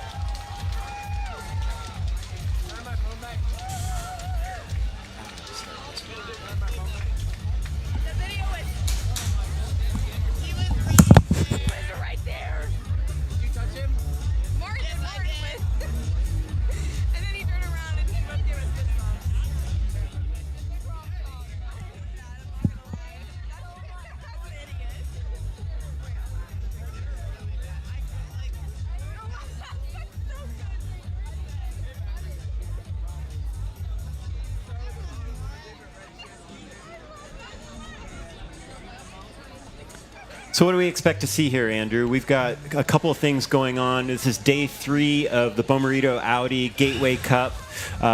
So this is day 3 of a 4-day series, but we're also in the 6th day or the 6th event of the season-long ACC series. Yeah, so we got a couple different things going on here. We had 2 of the contenders for the overall individual with Brody McDonald and Daniel Summerhill on during the women's race today. They were both, I think, hoping for a breakaway, so they're going to be looking for an aggressive race. But Danny, we got going for the Midway Supreme Sprint as well. He's in the lead of it currently, but he's only 1 point ahead of Owen Gillett. So whoever wins between those 2 today takes that overall mid-race Supreme Sprint for the series. And then for the overall, we're talking about Danny Summerhill and Brody McDonald in the top 3, but they have a big German threat there in the top spot. Yeah, Maurice Bauerstadt. He is a former World Pro rider. He was the leadout rider for Matthew Vanderpool. So he knows how to ride a sprint. He wasn't the sprinter before, but he was doing the leadouts, and and he's been here all year. This has been a focus of his. I think it's maybe a sabbatical. I was talking to him yesterday. He's going to be back in Europe, but he wanted to come here. He's newly married to an American, so he wanted to come here, have some fun, and he is in the overall lead of the series. We also have with us from Criterium Nation, Rob. Rob, tell us what you're thinking about today's race. This is going to be a battle royale. We have all of the best American Criterium racers in one place. We have the Justin Williams, the Corey Williams, Maurice Bauerstadt, Brody, Danny Summerhill. You have so much firepower in this field that the moment that fuse gets lit, it's going to be absolutely electric. Yeah, I think, Justin Williams is coming on to some late season form. He won on Friday night. He got up there yesterday. So I think that, it's maybe a surprise that he's coming on to this form, but these are races that he knows how to race. He's been here before. He's won these before. So it's good to see him out there racing where we know that he can race. I had an opportunity to ride with him in Washington, D.C. before the Armed Forces Cycling Classic, and we had a really long, frank conversation. And he said this year, coming back from injury last year that he received at Tulsa, he was going to focus on himself and figuring out how to make bike racing his own thing again. And we've definitely seen him grow into the course of the year.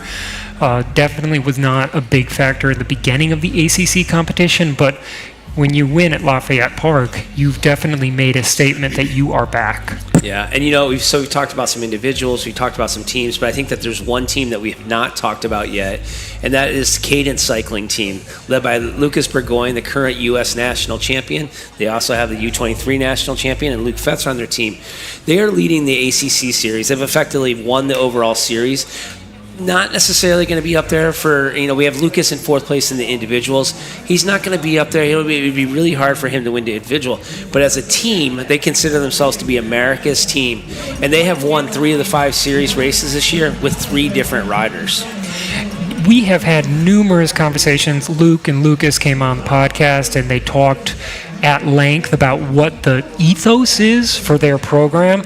And their program is about winning as a team.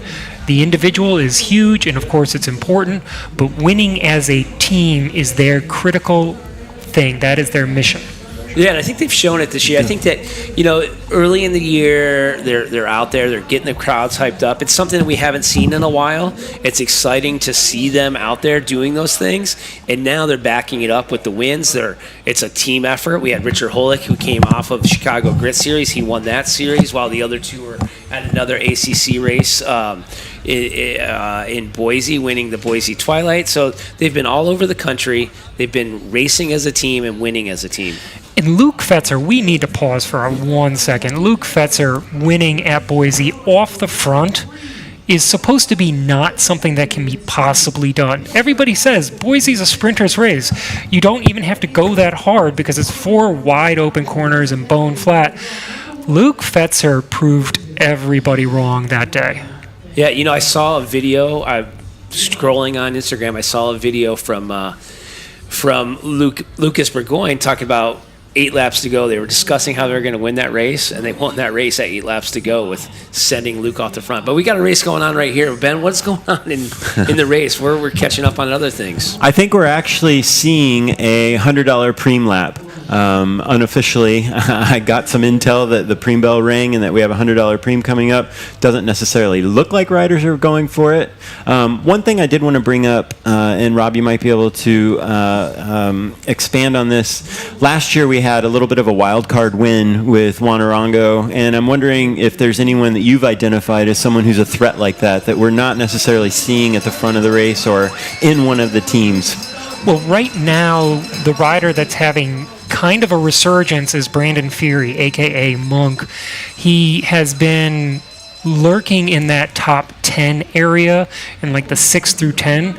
And if you are a rider in that position, that shows you're one, on form, but also you're a little bit anonymous. And he's wearing the red and yellow kit of the South Chicago Wheelmen as opposed to any of the big teams. So if he gets off the front with 2 or 3 other riders, he could surprise some people. And I guess we could call Brandon the 3rd national champion out there. He is the reigning amateur national champion because they will never have that race again. And I'm sitting next to Ben, who is a former Criterium amateur national champion. You have to go way, way back to find that result. 20-some years. And I do have information that this is the preem lap. We had the bell the last time they came through the start-finish area, and now you can see that the riders are heading into turn 3 up the hill towards the top of the course for that preem lap. And I was just downstairs over at the church, and I'm going to tell you, it is rowdy over there right at the start-finish line. People are having a great time. They're going through corner number 3 right here, which is the rowdy corner of this course. There are a lot of people having a lot of fun, carrying on with a lot of noise and music. This is an electric environment.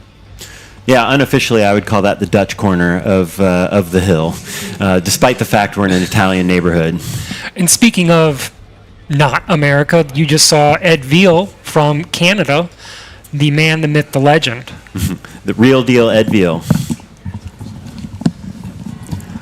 Yeah, the real deal. I saw him out there in the Masters race today. I think he got did he get second in one of the 50-60 race today? He's in the 40 race, and yesterday he's had a couple podium appearances earlier this weekend.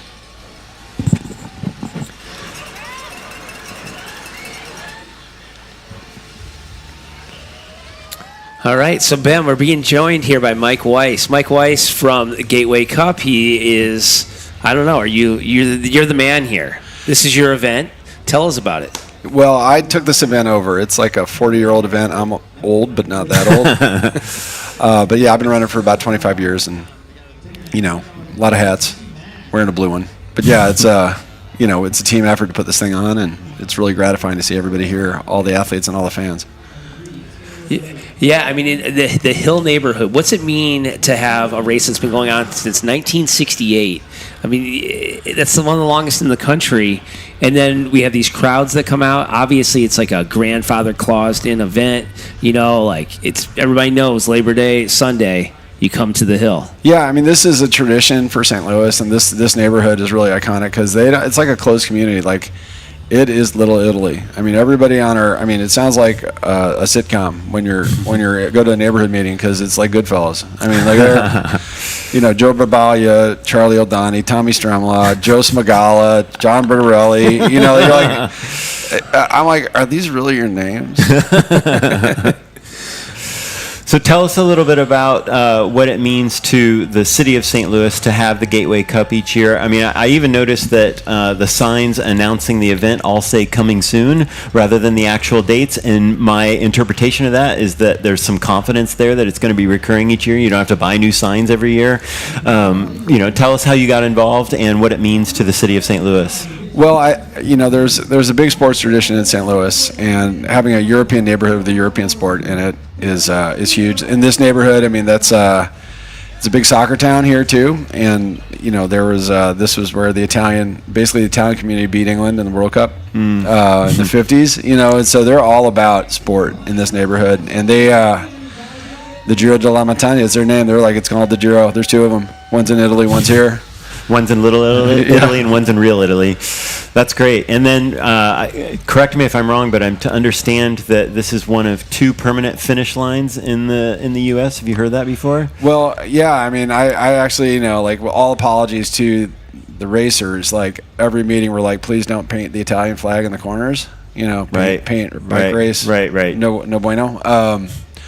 Yeah, but they make a big point of painting the Giro on the streets, painting the finish line of the Italian flag. I mean, it's great. I mean, it's not like something we do. We get accused of doing it. We're like, no, we did not paint the street for you. I think it's just pride of the local neighborhood, right? Yeah, they have incredible pride for this event. I mean, it's one of the, we don't meet with the city on this event. We meet with the Hill community on this event. That's fantastic.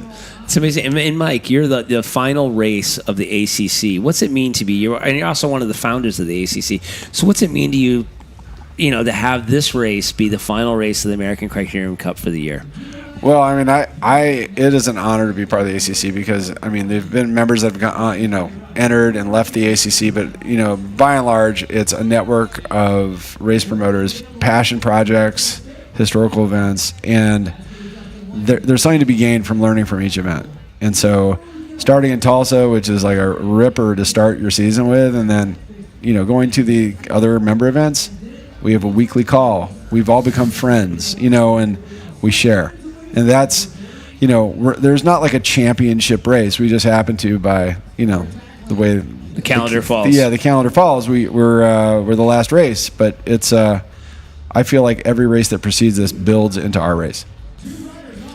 Yeah, and it's been a good season. We've had some exciting racing going on. We have open competitions. So today we'll be crowning the sprint leader in the men's race and the individual. Both of them are coming down to today's race. Yeah, I mean, I think that's what really, I mean, bike racing in America for a long time has been fragmented, and, we've had trouble coming up with a consistent narrative. I mean, USA Crits does a great job, and, they're window, but they don't go season long, and we've played with them, and I think, right now we're 6 races. We might, continue to tell a longer story or a different story, but I think the most important thing for American cycling is to tell a story. Yeah, and I think the story so far from this race is a 2-rider breakaway. It looks like it's Riley Reitzman from First Internet Bank and a Kingdom Elite rider that are off the front here. So Riley Reitzman was our first sprint winner of the season at the Tulsa Tough. I haven't seen him back in the sprint competition since then, but there he is off the front. Maybe he's looking for that, last race of the season. He won the first run. Let's win the second, the last one. Oh, and it's Brian Gomez from Kingdom Elite out there. So Brian Gomez definitely knows his way around the courses here in St. Louis. Yeah, I mean, he's a former winner. I'm actually like guys like Reitzman. I mean, these are amazing American riders. I mean, Brian Gomez is Colombian, but these guys, the thing is, they used to stand out amongst the field. Like guys like this would show up and they'd be the dominant riders, and now there's like 40 or 50 guys in here that are all the dominant rider, and there's a couple of guys from the Pro Tour, right? So we got the Pro Tour riders. We've got a Colombian professional team here that are, this is their warm up to a 140-mile road race next week in Washington or in Baltimore. So they're stopping by on their way for their North American tour. Yeah, I mean, that's flattering that, Oscar Sevilla and, Hodage are here. I mean, those are quality riders. They've raced for, Quick Step, and they've, raced for United Arab Emirates. I mean, these guys, Google them. I'm flattered they're here. They haven't won yet, That definitely belies or tells the story of just how deep this and quality this field is, and how specialized criterium racing actually is. We were talking earlier in the women's race how this is a U.S. type event, and that not just anyone can come in here and blow the doors off of the American professional and amateurs. That we are a unique group of people that are doing a unique event in an amazing setting here on the Hill. So Mike, I'm also a race promoter, and I know what it's like. If we didn't have you in here right now, would you be out watching the race, or you'd be sneaking a nap before cleaning up after today's race?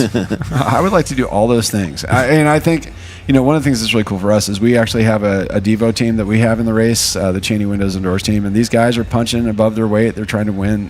They would like to beat Danny Summerhill for the green jersey with Owen Gillett. I'm excited for them because these are young guys, a bunch of them from St. Louis. Maddox Simmons on the team just won the Renaissance Financial Junior Cup. and I'm watching a place that needs a corner marshal. But yeah, I think my role here would be definitely to enjoy the last race of the day and then get to work cleaning up, getting ready for Tour de Florissant tomorrow. Yeah. And now we have Riley off by himself. He's dropped Brian Gomez, but there's a smaller group coming up to Brian. I don't know. It's been an aggressive race to start the day off here. Yeah, for sure. It looks like Riley Reitzman maybe wasn't getting quite enough help from Gomez in that situation, or Gomez wasn't really willing to commit with an hour to go in the race to put himself out there. And the First Internet bank rider is off on his own, and it looked like there might have been a small group coming, but I think that we have regrouped at the front of the field minus the First Internet bank rider off the front. Yeah, they definitely has all come back together. So bunching up now, Riley's got that lead. Let's see, maybe he'll make it a 75-minute breakaway today. I did notice on the last lap that the Gateway Cup leader, Lucas Bourgogne, was doing his job in about 60th wheel of firing up the crowd. He was riding right next to the barriers and gesticulating wildly to get everyone going and excited. I mean, he's definitely a showman.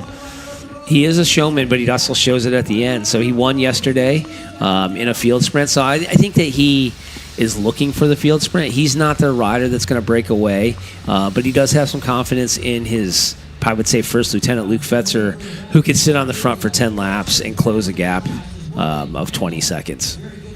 Yeah, I think the Cadence team have definitely brought a well-rounded group, and there are several ways that they can win. Yeah, I'd say this course, though, today is a little bit more difficult than the last 2 days. The last 2 days have also been, 4-corner criteriums. The hill today is more of a factor. It's a lot narrower today. Like, you could just cruise through those corners the last 2 days. Today, you're going through the corners and accelerating out of it after losing some speed going into it.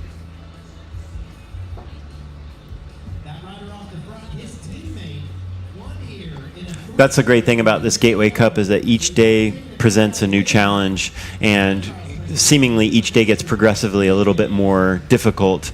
But I would say that this event is kind of the crown jewel of the Gateway Cup, which is a 4-event series here in St. Louis. But this has, the most ruckus crowd. It's steeped in history, and it's definitely a challenging and hard course. There's no one that's won this race is by any means soft. This is a hard day of racing. That's definitely showing that the strongest riders are out there today. You know what's kind of funny in looking at this right now is that as we're watching this, honestly, pretty amazing drone footage that we're seeing, it's like all the amateurs are having really trouble, like a lot of trouble in turn 2. Like, it seemed like, they're like, is it the pavement quality? Did they just repave it? Is it the paint on the road? Does not seem to be affecting this group. These guys are ripping. I guess that's why they're the professionals. Right, yeah. It was like they probably weren't here looking at the lines those guys were taking earlier. It looks like we are down to laps with 24 laps to go.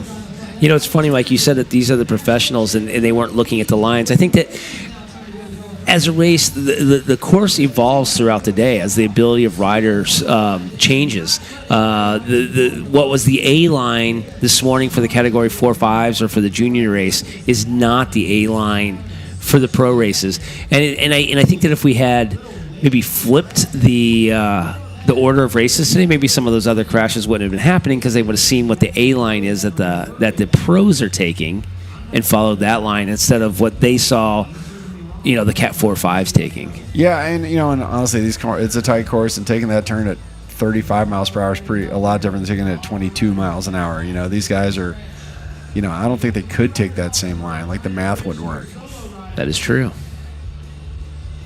I think that we have some. That's fresh pavement between 1 and 2. It used to be kind of bombed out. There were some holes there. So maybe in those earlier groups, they're taking that second turn with a little bit more speed because they haven't had to navigate some of the chewed up road in years past. Yeah, I mean, right before turn 2, it used to be a tiger pit about 48 hours ago. It wasn't even like, it's bad pavement. It was no pavement. So we're pleased that they got it fixed. I wish they would have gotten it fixed, a little longer ago, so it was, time to cure and clean and, whatever. But, right now, it seems like they're They don't even know. Well, I do thank the city of St. Louis for coming out and fixing that corner of pavement. Oh man, our street department. I mean, it's like, sometimes when you're putting on an event, you feel like you're at war with the city.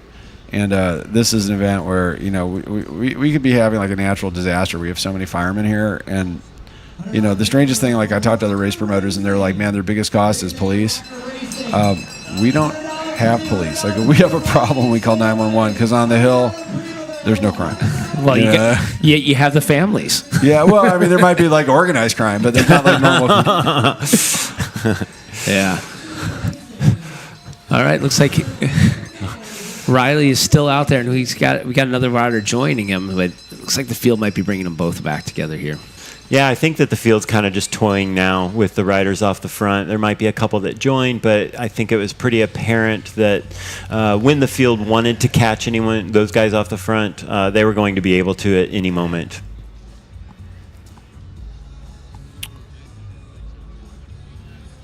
Yeah, it looks like we'll have a resetting of the race here.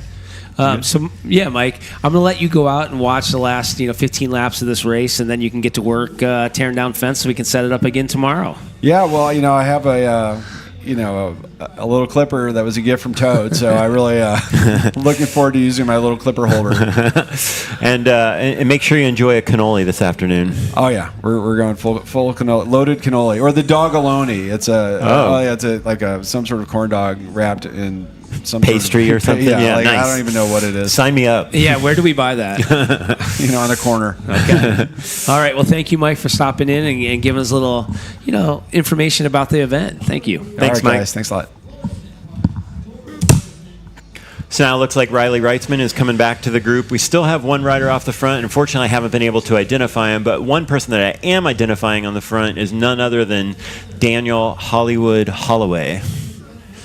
Daniel Holloway. So, yeah, he is. He was Lucas Burgoyne 10 years ago. Before, he was a showman. He didn't have as much show as Lucas currently has, but he was definitely one of the first showmen. Yeah, Daniel has a pretty impeccable race record. He's won national titles on the road and the track. He was professional and amateur criterium national champion. He's been on the 6-day circuit in Europe and took a step away from elite level racing for a few years, started a family, and has come back to the sport. I think he's come back to the sport as maybe, a little, as age will do, a little bit more mature, a little wiser, and I think he's just out there having some fun with the kids. Yeah. And it's funny too because we're talking about videos that we see on YouTube and that kind of stuff, and it was the old guns of Daniel Holloway talking with Lucas Burgoyne at the Littleton Crit a couple weeks ago, and they're like, "How are we going to do this? How are we going to figure this out?" They're coming into the sprint together, and you can, with the cameras we have now, you can see this mid-race what's going on with these guys, and they're talking, and you're hearing after the fact what's going on. Yeah, there's a lot of communication that's taking place in the bunch, whether it's at the front or at the back. And like you said, we can now see that in detail that we haven't been able to see historically. And that rider has been identified off the front. I have that as Victor Ocampo Giraldo from Team Medellin, but it's a different looking kit than what I saw yesterday. Yeah, I don't think that's a Medellin kit unless they have a Sunday kit. Like Mito Q from New Zealand, who was here racing the series. They were here for half the series this year. They come for 3 months at a time with their travel visas, but they have their Sunday best, and so they wear a lion, or not a lion, a tiger costume on Sunday, a tiger outfit on Sunday. So maybe they have a separate Sunday best. Oh, that is 102. 102 is listed as Victor Ocampo Giraldo, so there may be an alternate kit for the hill. Remember, guys, it's not how good you are sometimes. It's really how good you look in the racing. And the image game in American Criterium Racing has been upped this year. I can't imagine what it would have been like 10, 15 years ago before the advent of the Instagrams and the TikToks and all of that. But the teams who are at the top of the sport, and that includes Lucas Burgoyne, Luke Fetzer, Team Cadence, They are capitalizing off of that social media. Yeah, so Rob, as a cycling journalist, does that make your job easier? Does it make it more fun? It definitely makes it more fun. It's a little bit infuriating from time to time. I love Lucas Burgoyne and his, what I like to call, shenanigans. If this was the Nolan Ryan, Ryan Sandberg, and Andre Dawson era of baseball, but with cycling, you would never have seen that. But it seems to work very well with the modern day culture that we have, and people just get excited about it. I mean, look at 2-3 years ago with Legion and the Lamborghini photos. That got so much mileage. Not to go with a really great pun there, but that got so much mileage that it made it all the way around the internet. And riders who are capable of capitalizing off of good branding and social media can deliver so much to their sponsors that sometimes I think that's more important than the results that they're actually getting. Yeah, it's about followers, I think. Followers and clicks, right? If people like what you represent, they are willing to overlook not top 10s. Well, I think that the Cadence team has it both, though. They have the wins and they have the following. I'll just point out right there on the right of the screen was Brandon Fury staying appropriately positioned right at the front.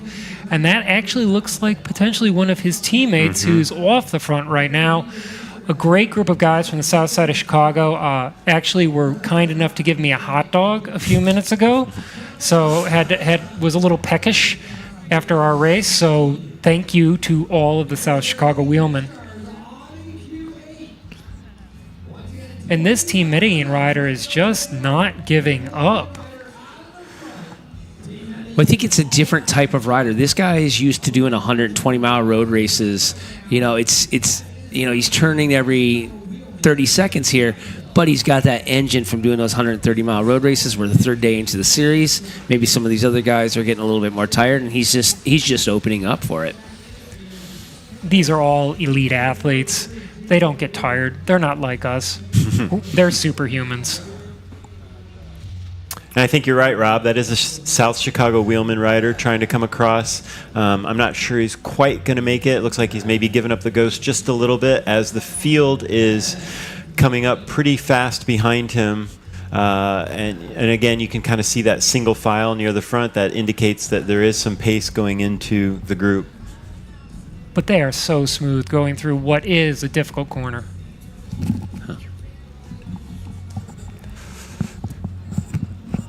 Oh, look at those guys right there at the back, at the red bibs. Those are the Mustangs. They're a team out of Nashville, Tennessee. They've got the privilege of having a pretty solid developmental program.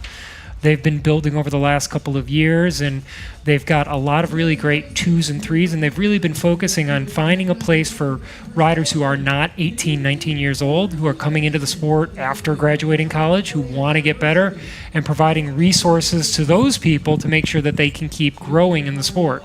But obviously they've got a couple of Cat 1 guys who are capable of mixing it up with the big boys. I think cycling is an interesting sport like that. It's something that, we have the young guys getting into it, and we have 19-year-olds in the World Tour now, but you have 30-year-olds who are a hockey player or a runner in college or a soccer player in college, and this is like a lifelong sport that you can pick up later in life. There is a lot to learn, but the engine can be there from your previous sports. And a lot of people come to this sport from a lot other endurance sports. They might get injured, for example, in rowing or running or swimming, and they come to the sport and they find their people. And I think one thing that Criterium Racing does, especially with the traveling circus that is the elite field, is you really find your community. You find a group of guys that you like and that just really make your day and your weekend grow. I mean, Ben and I have been traveling to races for decades now almost, and it's just the same group of guys. So 10 years from now, these guys will be your 40-plus field, and Ben and I will be the 60-plus field.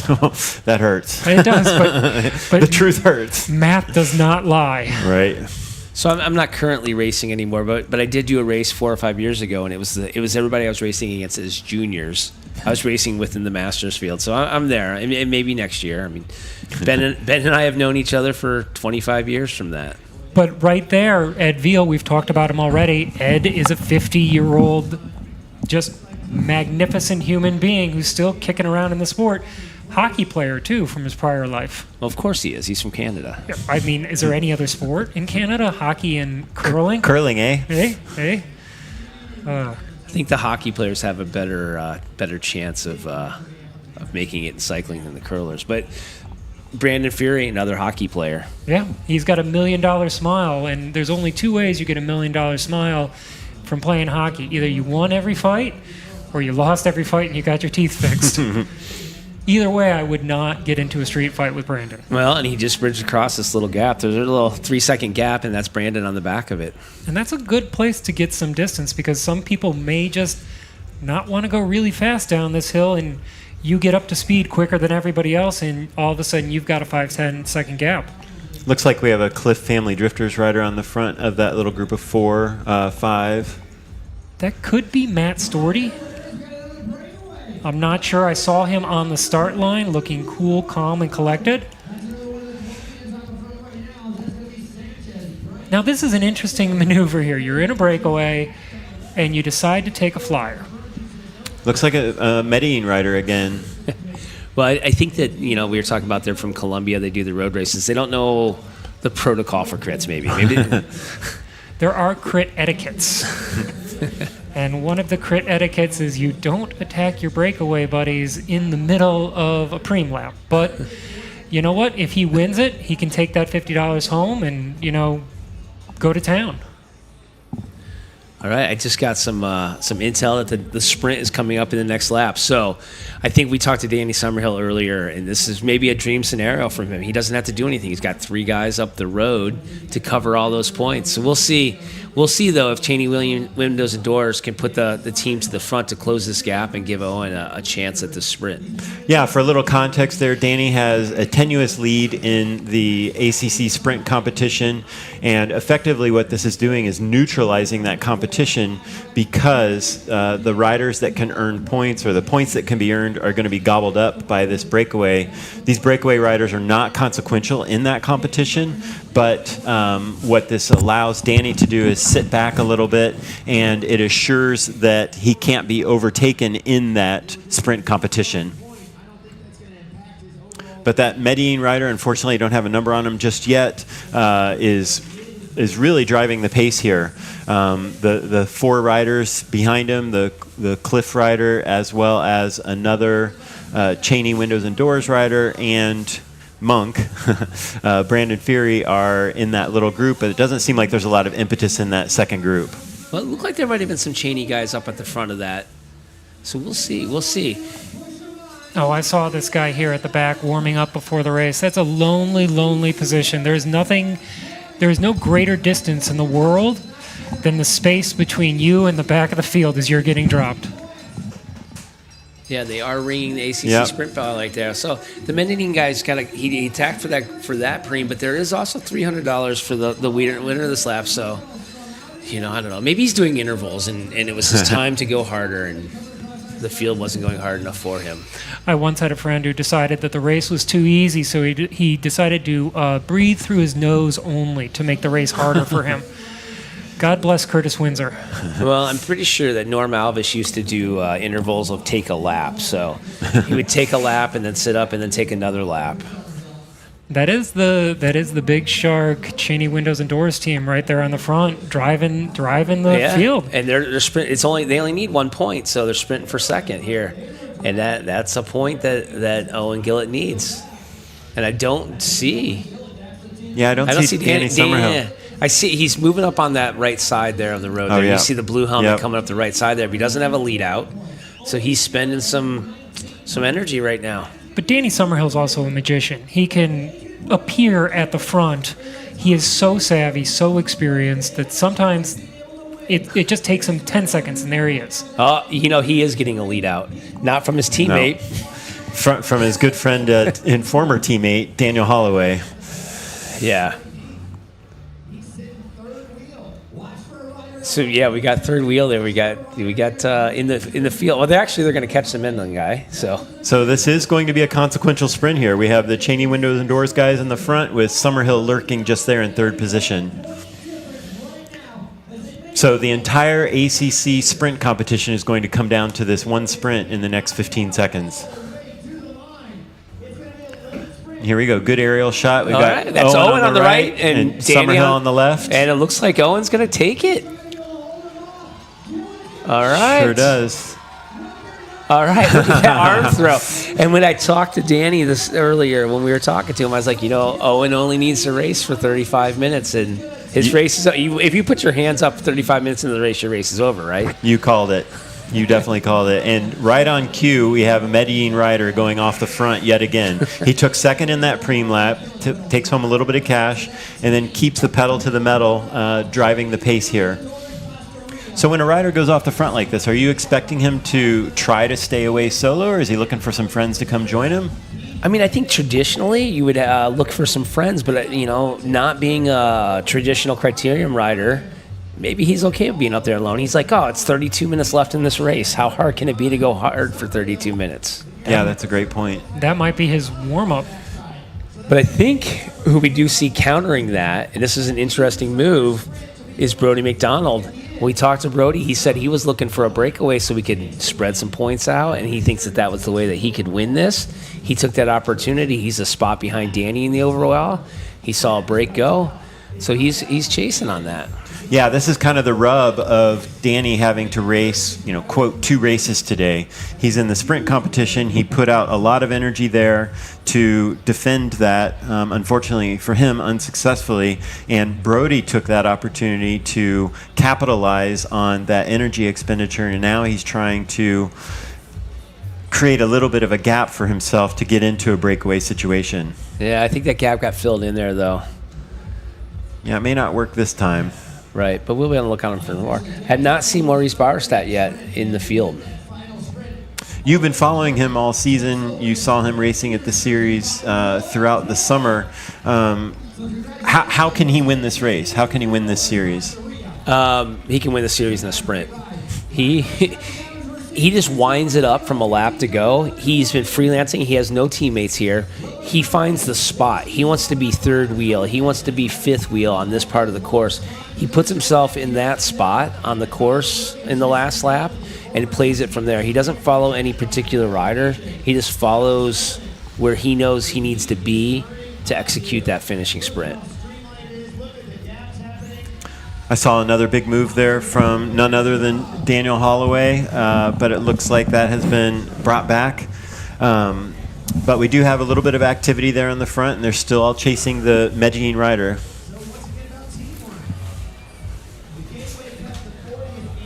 Yeah, so some action coming up here. So it is interesting because Medellin has not been here all series, but they're making a difference in the series today. They are playing it off. Yeah, absolutely. We saw it yesterday at the Gateway Cup at Francis Park that they're racing very, very aggressively. They're not worried about the series. They're treating each of these races as an individual event and just racing their bikes super hard. And as we mentioned, they're in the U.S. getting ready for a UCI event next week in Maryland, the Maryland Cycling Classic. So they just use this as an opportunity for some final prep, a little bit of speed work getting ready. So we're talking about how do you win the overall of the series. Well, we just happened to be joined by Aline Seitz. Aline, how did you win the series overall? I guess so. I honestly haven't talked to anyone, but I think I did. You have. You did, yeah. You won the series overall. So, yeah, how did you do that? Well, it was definitely a team effort. It was also an effort over several races, not only today. It was like, the whole summer, and it's been just like gradually improving from race to race, gaining experience, and having fun also on the way. Is this your first time racing consistently in the U.S.? Yes, it has been my first summer racing here. And how is Criterium racing in the U.S. compared to what you're used to? Well, I mean, it's super fast. Those girls are so good at cornering. It's unbelievable. it's very tight racing, super aggressive racing, and yeah, once I got used to it, I really started liking it. And I know that you're a track Olympian. Tell us a little bit about the differences between racing the track and racing in criteriums. Well, it actually is pretty similar. Obviously, there are more corners on the road or like in the crit scene. But generally, like the effort you do with your body or physical effort is similar, and that will benefit me also back on the track. Absolutely. And can we expect to see you going for it in LA 2028? Well, I'd hope so. Yes, I'm definitely putting all eggs in a basket to compete there. So after the 2021 Olympics, I guess it was 2021 Olympics, Jennifer Valente came back to the U.S. and she rode crits that summer. You know, it wasn't an off year. It was a year to recoup and to ride crits and keep her legs active and stuff. Is that why you came to the U.S.? Was to, keep yourself active after an Olympic year before you have to start ramping it up 3 years from now? Yeah, obviously it's a post-Olympic year. There's a little bit more time for crit racing. As like before the Olympics, we were like all into the like Olympic selections, Olympic qualifications, and obviously girls like Jennifer Valente, who are like just so strong, have been racing crit races, and it's been inspiring. And I like Colby Lang, who's racing right now for Project Echelon. He is my boyfriend, and like because of that, like I've been in the US quite a lot of times, and I've seen those crit races all the times, and I was like, oh, it looks so cool, I really want to do it. And yeah, here I am. Well, it sounds like you've had quite an impact on the ACC this year. Phenomenal results. Congratulations on a fantastic season for you and the team. Thank you. Yeah, it really has been a team effort. I'm so grateful for everyone on Butcher Box who helped me. Getting here and having this opportunity to sit here right now. That's great. Thanks for stopping by, and we look forward to following along your career for these next couple of years. Thank you very much. Yeah, thanks for having me. And we'll see you on the podium presentation after the men's race. Yes, excited for that. Thank you very much. Thank you. Yeah, thank you, and have a good afternoon. You too.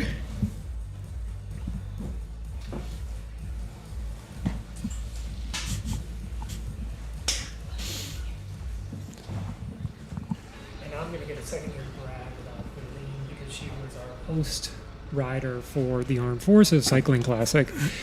And when she first came over to the United States to do crits this summer, she chose to come over during the hardest part of the year, and she has grown so much from getting 20th place to now winning races. So it just shows you that if you've got the engine, like these guys got here, you can learn this art and figure out the strategies to the sport. Yeah, I think that's a great point. There is definitely an art to criterium racing, and Aline brought up also brought up a great point that physically it's not that different from track racing, but as far as driving the bike and steering the bike, it is a little bit different. It's highly, highly specialized, like we've talked about before, and I think that her growth in this discipline shows her true ability, and it's only going to enhance her track racing ability as well. Well, Daniel Holloway, Daniel Hollywood Holloway, Danny Summerhill, both of those guys are excellent track racers, and they credit a lot of their savvy and ability to win in crits based on their track experience, because you can go to T-Town, you can go to Rock Hill, and you can race 3, 4, 5 times in one night, whereas in an American Criterium Series, you get to race once a day. So you can learn, make a mistake, learn, make a mistake, learn, and make a lot of improvement over a very short period of time. And that's what's special about something like Gateway Cup or Chicago Grit or Tulsa, the other stops of the ACC, is there are multiple days of racing in a row where you can execute, figure out what you did right, wrong as a team, as an individual, and you can improve the very next day. And we see Corey Williams here and his Golden State Blazers off the front with one of the Legion riders. I think that's Alec Cowan, and another Medellin rider. And I'm not sure who the fourth person is right there. Is that First Internet Bank? It looks like it could be. See, I'm finding this interesting, though. So both Brody McDonald and Danny Summerhill have limited teammates in this race. they each have a teammate up the road right now. Is that helping or is that going to hurt them? I mean, if these guys get away, they're taking some of those points where there's bigger gaps in the points. So I don't know. I mean, Ben, would you rather have these guys looking at you in the finish, or do you like them breaking up the race like this? Yeah, that's a really good point because with Maurice leading the overall, one could say, at least for this race, that he would be required to do some work here if he's interested in actually winning the race. But the wrong guys are up the road for Danny and for Brody because they're their teammates. I mean, it's kind of a moot point now. It's all regrouping. But this is... You can see that the pace is super high, and this is an opportunity for a rider to get away. It's when everyone else is hurting that you have that opportunity. Yeah, I think that gap was closed down by America's Criterium team rider Lucas Burgoyne, but now it looks like he's sending Luke Fetzer up the road. So it was interesting. Lucas closed that little gap down and just closed the gap for Luke and sent Luke up the road there. Yeah, we'll have to see how this develops and what the rest of the riders in the field think about this, and if they're willing to spend some energy to bring that group back. So we're closing in now on about the hour mark in this race, and this is a very physiologically important point in a race because this is where really the men get separated from the superhuman men. And so you've burned a lot of kilojoules worth of power going into this point in time, and it's those athletes who've got that higher level of fitness who can continue on. So you've got Colby Lang right there with the Project Echelon. He's wearing the Giro time trial helmet in a Criterium, and he's one of those guys who has a capacity to go long and to go very, very hard. He's also riding on his own. And he's had a European summer, so he's got a lot of experience in this next part of the race. This is where the gaps and the breaks will come from. And I believe that we're on a preem lap. I think I heard that Frankie said that this is an $80 preem, so there's a little bit of incentive here to be near the front. And as we saw in the women's race, this can be a launch pad for a race-winning move. Maybe not specifically going for that preem, but it can be an opportunity to create some energy in the group and capitalize on some people expending some of that energy. Right, we see a new team here on the front. Parks Law Firm is up on the front, driving the pace right now. It almost looks like they're just trying to break it apart. We've seen those guys race pretty aggressively these last couple days here at the Gateway Cup. Definitely, but they also can mix it up in the finish with Dusan Kabla.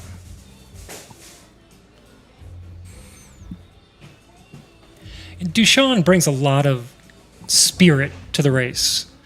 He also brings a lot of spirit to the post-race party. Definitely the type of person that you want to hang out with.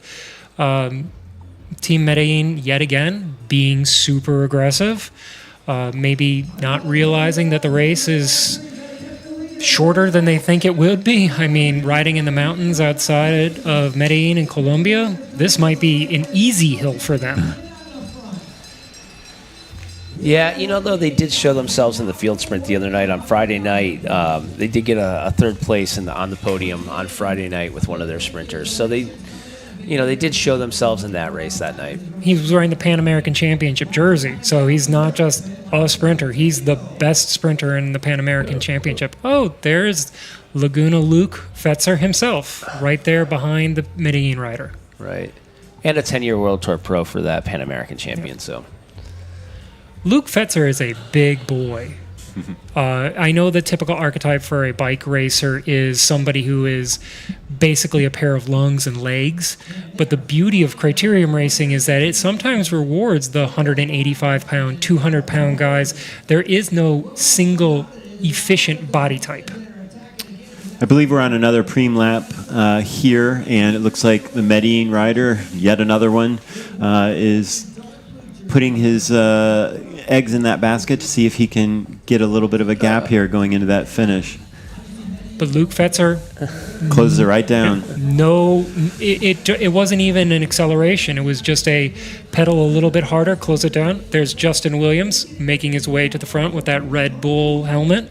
Very distinctive. And Luke is another one of those, track riders. He rode the track a lot as a junior, has done it a little bit as an elite, but he's another one of those track riders out there. He recently won a couple of track national championships, if I'm not mistaken. Yet again, I'm thinking that maybe I should move closer to Trexlertown and get more experience on the track. Unfortunately, it's still a 4-hour drive for me every single time I want to do it.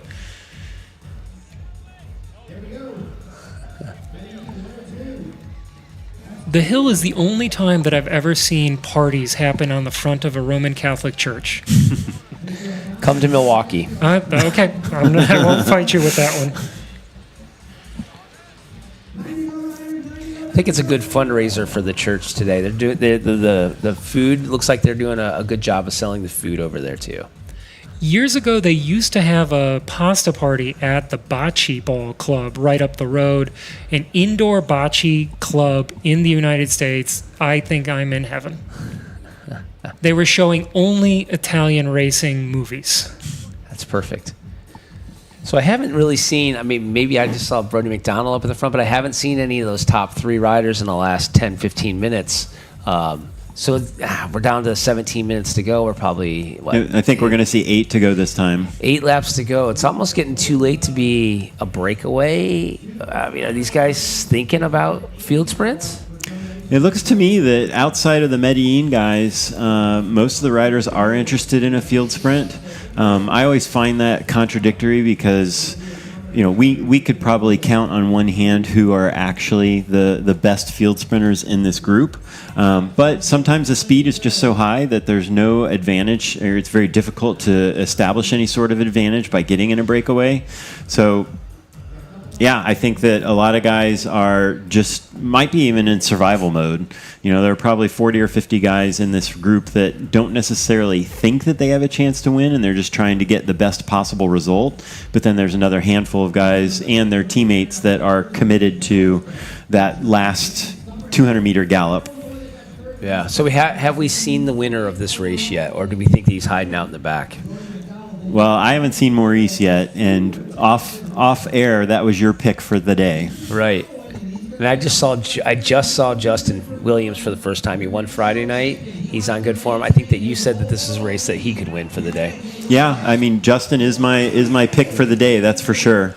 Nice long sprint. He's so speedy when he's fit. I'm excited to see what he's able to do today. But obviously, we can't count out the Cowboy Kid, Lucas Burgoyne. He had an impressive win last night. I think he came from 5 riders back from the last corner and was able to pass everybody. It's the run of God. It's his signature move. They might as well make a cocktail out of it and start selling it at all the bars here. And we are in front of the Catholic Church. Yeah. And there was a blessing before the race, so tie it all together. Is that Brody right there in about 5th wheel? No. It was a gray kit, but it was not the right gray kit.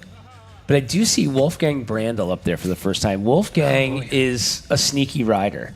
You don't see him. He's an older guy. He's been around the U.S. scene for a while. He's a German rider. He loves coming here to race the criteriums, and he wins them. Like, you don't expect him. He doesn't win week after week, but he does win his 1 or 2, 3 races a year.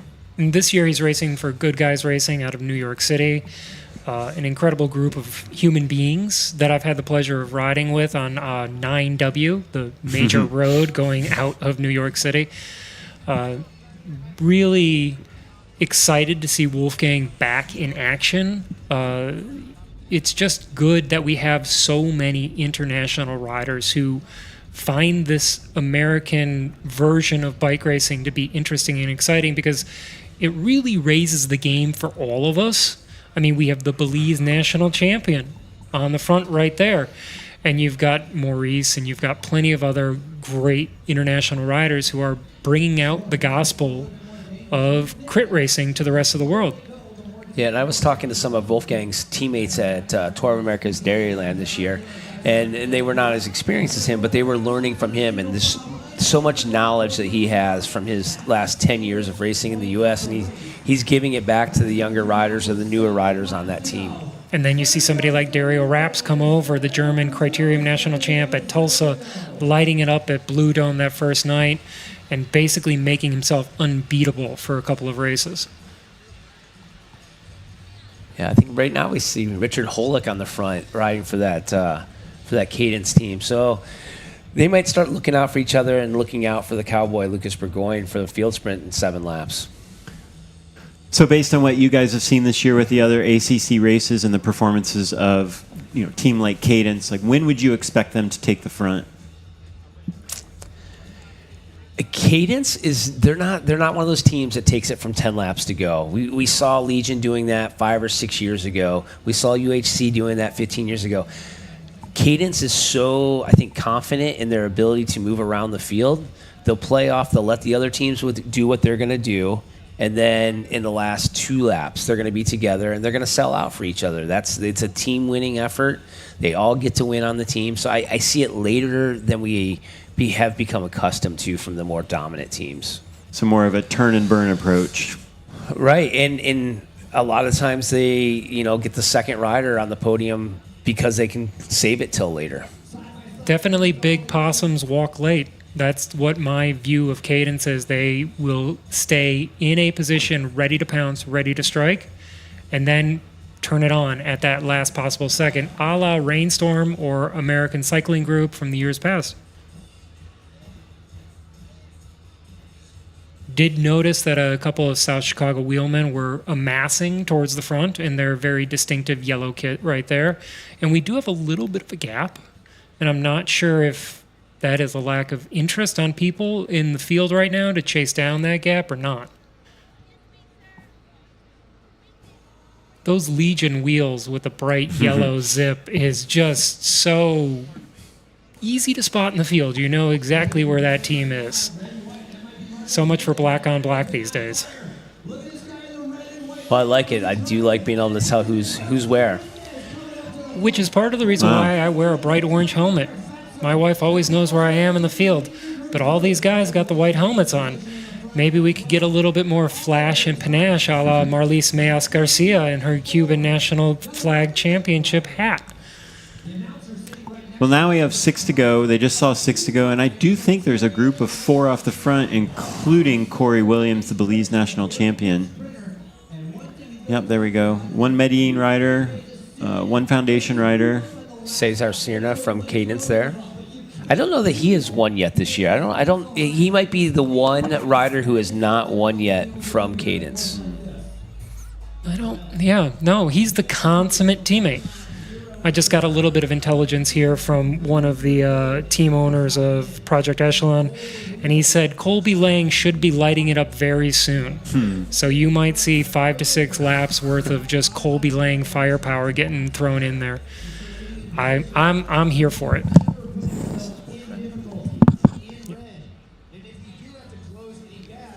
All right. Well, it's good to have that intel. We'll see if it holds true. I'm not convinced that these 4 riders are committed to this move. Looks like Corey's given it some good energy here, but then we have First Internet Bank rider trying to bring it back together, as well as a VeloFit rider. Oh, big Luke Fetzer chasing it all down. Yeah. I'm wondering, this is my hypothetical in this world, if there was no Lucas Burgoyne on Team Cadence, would Luke Fetzer be the go-to man on that team, or would it be Richard Holick? Well, we haven't mentioned it, but Luke Fetzer is the U23 Criterium National Champion. He's obviously a race winner multiple times this year.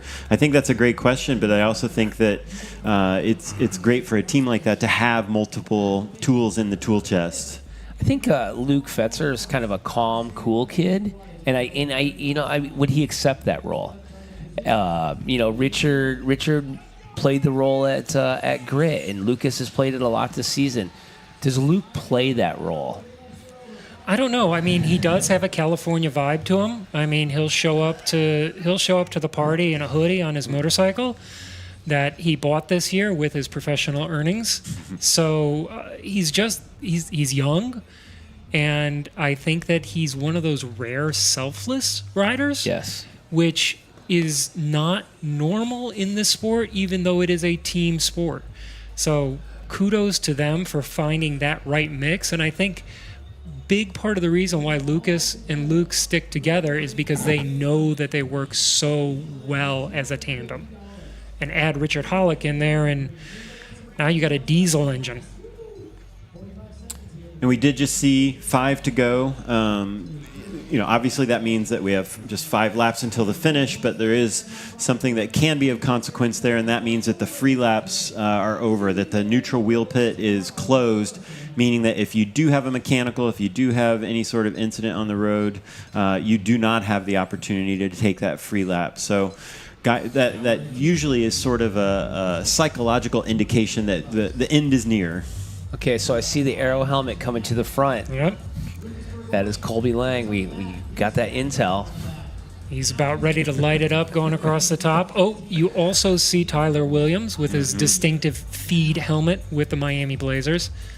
So you are really seeing the cream rise to the top right now. With Luke Fetzer just sitting on the front watching, waiting. He makes it look way too easy. Way too easy, and he just keeps doing it over and over again. The engine just, it just keeps going. Oh, to be 19 years old again. Never run out of energy.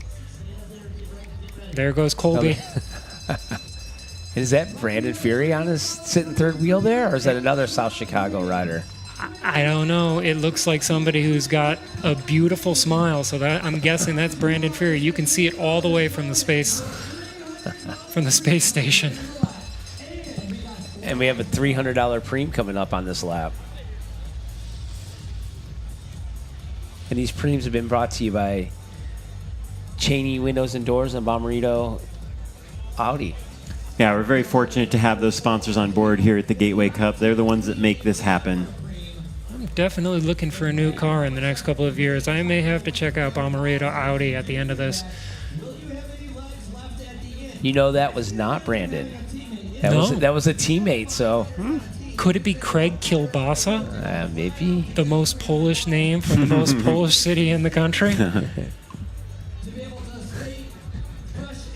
So we have another Medellin rider off the front, and then looks like Luke Fetzer there again. Just keeping tabs on things, making sure no one gets too much of a gap. Probably not super interested in the preem. Kind of looks like that could be Oscar Sevilla out there. I mean, I don't know. And if it is, he's 48 years old, so. There's still hope for me, still hope for you, Ben. I'm past that one. I did see Danny Summerhill moving up to the front there. I have not seen Maurice yet, and or Brody, so.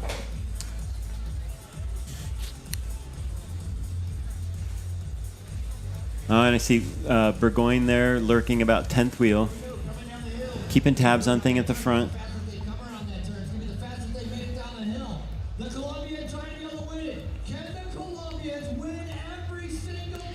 I'd just love to watch these race lines develop over the course of the day, because the faster you go, the narrower that alleyway becomes.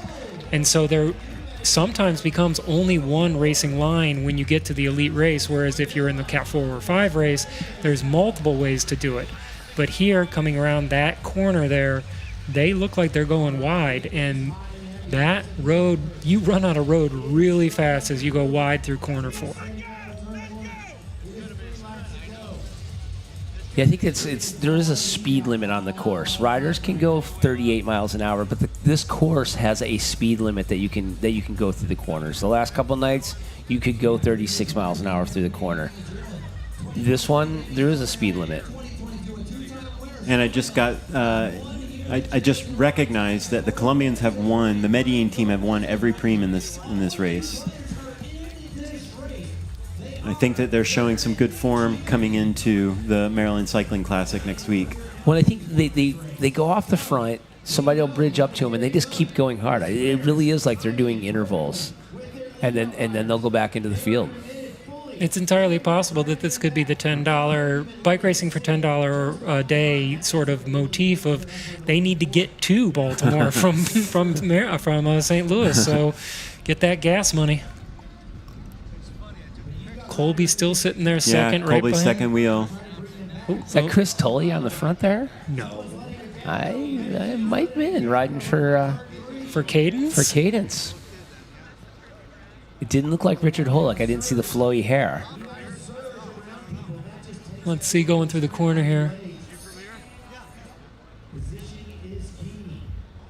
Burgoyne has dropped back quite a bit. I'd call him about 25th or 30th wheel now. Justin Williams, your pick for the day, is sitting about 8th, 10th wheel there. He's looking good.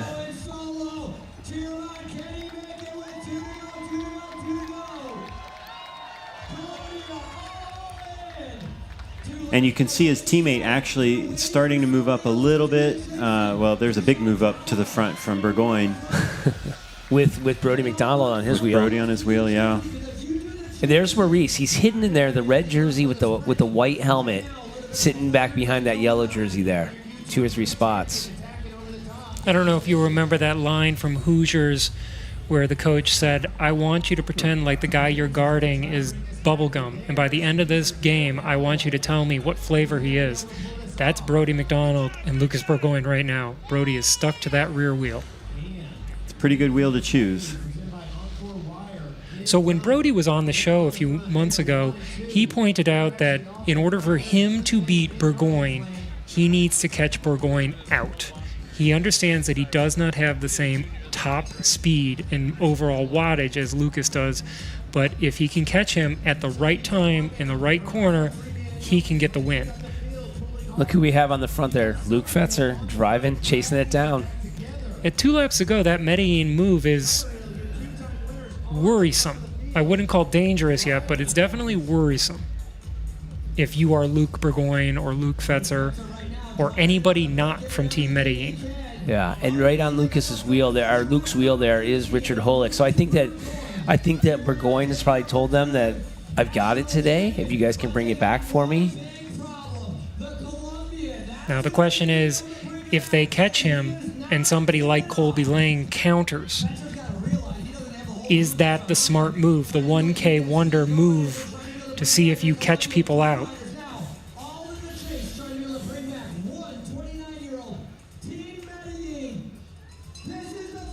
Yeah. Here we go. Riders are going to getting the bell lap right now. 1 lap to go. I'm calling a field sprint. I'm calling a field sprint or Richard Holick jumping early from that little group there. I'm calling a field sprint. I'm going for it. I'm going to be a fan and just admit that I'm not smart enough to figure out what's about to happen right now. Well, I'm not saying I'm right. Well, they're definitely putting on a good show for us. So however it comes down, it's exciting. And we got 2 Park Law Firms guys sitting right there in 2nd and 3rd wheel on the field there. Everyone's looking over their shoulder there. No one's ready to commit. Well, right now where Lucas Burgoyne is, he can close the gap to the leader with his sprint. Oh. Now we have a big crash in turn 2 there. That shouldn't disrupt the front of the race, but certainly these riders are going to be I don't see any of our overall contenders in that crash. Yeah, I just got eyes on Summerhill there in about 8th wheel. But now you're down to a field of about 20 riders. Well, Brody's sitting right there on Lucas's wheel. There's Summerhill's going up the side. Looks like Holick's opening the gap on these guys. And these guys are looking around again. So we have 2 different races here. It's interesting because and Bowerstadt coming up the inside there. The guys going for the overall are just sitting there looking, and that's opening up that door right there for Richard Holick.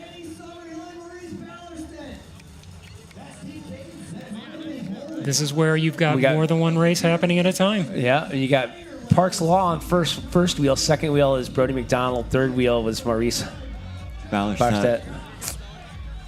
I think you might have called it, Andrew. You said Richard Holick.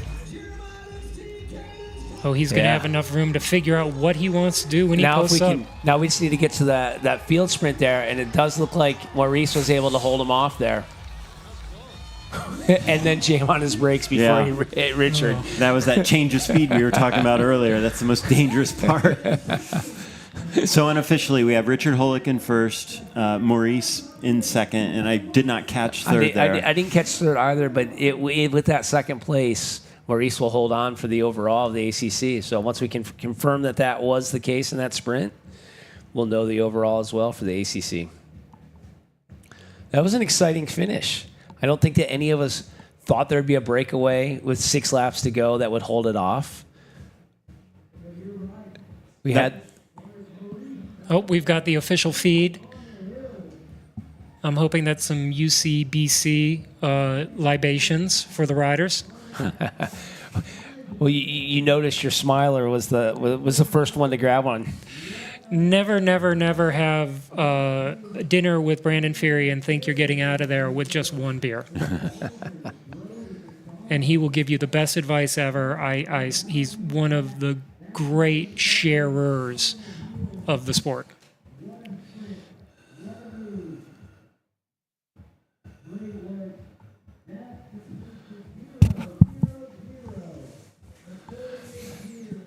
Yeah, so I think that we're going to be able to get down onto the course to do an interview with Richard and potentially even Maurice while he's down there. If Erica Carney can catch both of them, because we have Richard winning the overall, Maurice coming in second today, but then also taking the overall lead for the ACC series.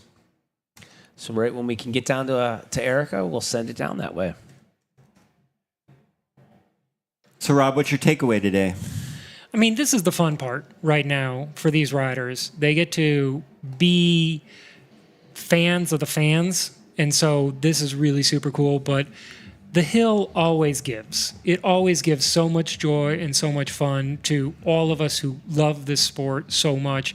And these guys put it on. They put on a show for us again and again and again.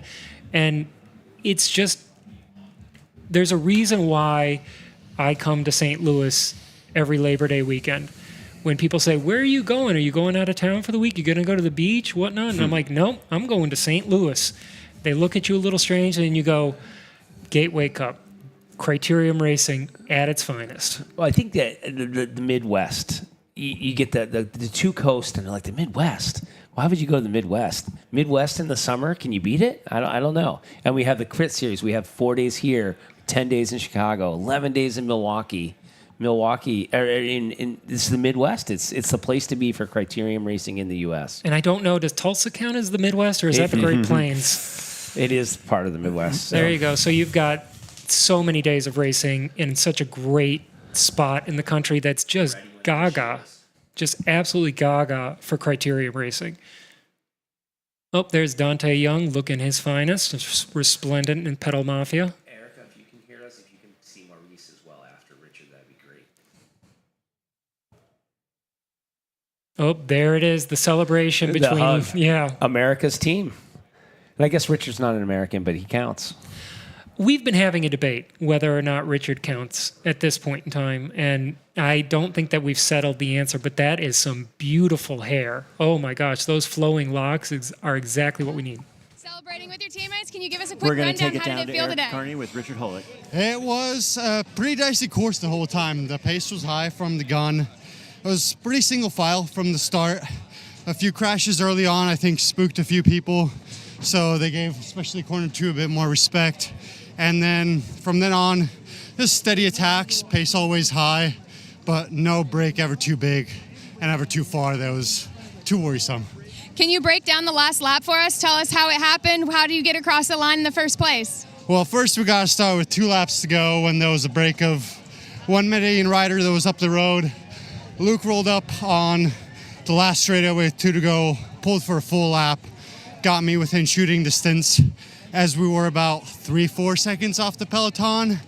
And then I knew I had to close down the final rider. A little bit of a gap, only 2 riders on me. So I said, hey, I'm gonna go for it. I'm gonna punch it up the climb on the back straightaway. And if it works, it's cool. If not, at least I kept it lined up for Lucas in the back. Sounds like amazing teamwork today. Congratulations to you and everyone, and congratulations on the hills. Thank you. Thank you. Thank you.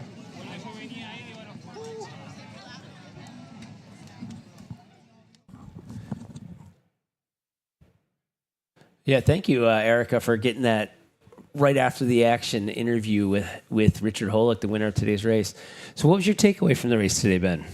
The hill, like Rob said, the hill always delivers. I mean, this is definitely a highlight of the season for the ACC and for just the riders in general. And we were kind of alluding to it earlier. I think that this is one of those races that the fans do get accessibility to the riders. And this is one of the benefits of this sport. I mean, when do you get to? You don't get to share the pitch with Messi. You don't get to be on the field with the LA Dodgers. But in American Criterium racing, you are inches away from the action, no matter where you are on the course. I think we have a replay to watch now that will summarize this event today.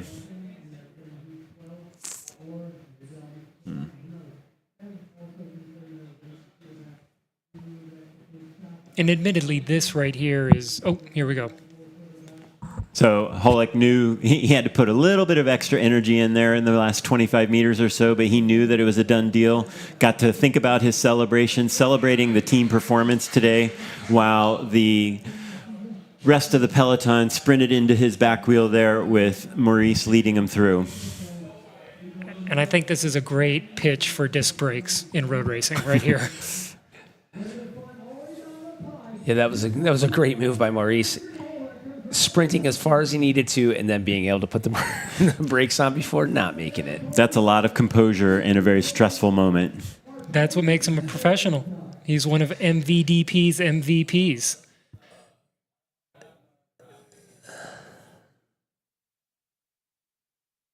All right, well, on behalf of Ben Sharp, this is Andrew Fry, and I guess I would also like to thank Rob Kelly for stopping in and working with us today.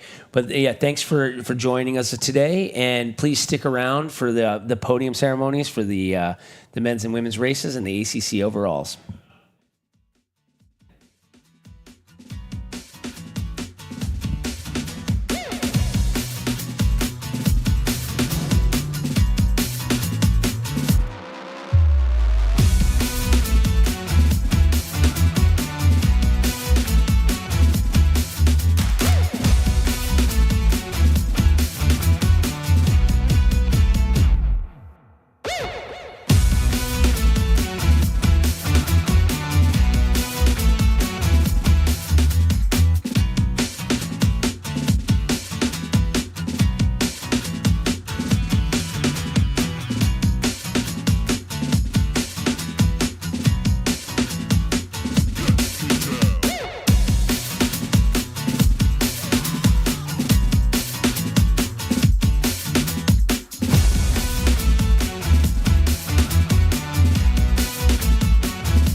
Marlia's Mejia still here? She is? Where's she at? All right.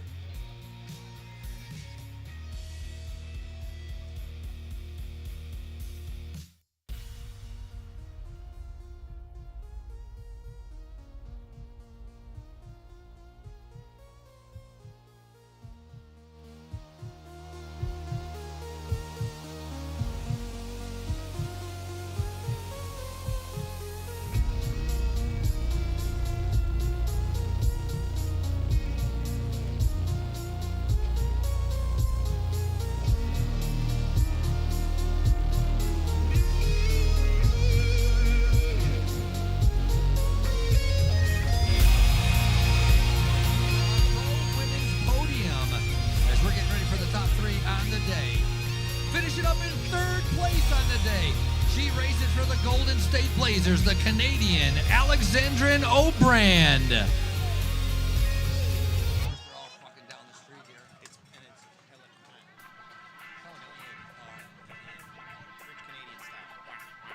Where the hell is Alexandrine? Riders, for our podium, come on down by our banner. Come on down by our start-finish banner. This is where your entrance to the podium is. So a third place bronze medal ride for Alexandrine O'Brien as she makes her way up. The Canadian Kingdom Elite Racing is going to be the silver medal ride for Shannon Koch.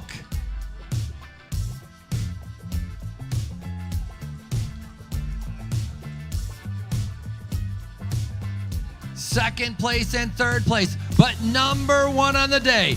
She races for LA Sweat Racing, your Canadian national champion and the Queen of the Hill, Josephine Peliquin.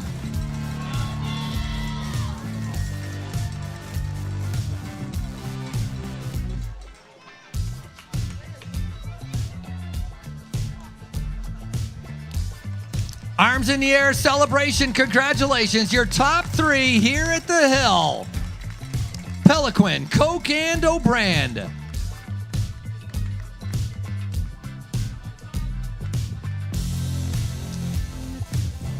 And continuing with our Gateway theme, still holding on to the overall lead, your current Omnium leader of the Gateway Cup after 3 days of racing, Marlias Mejias Garcia.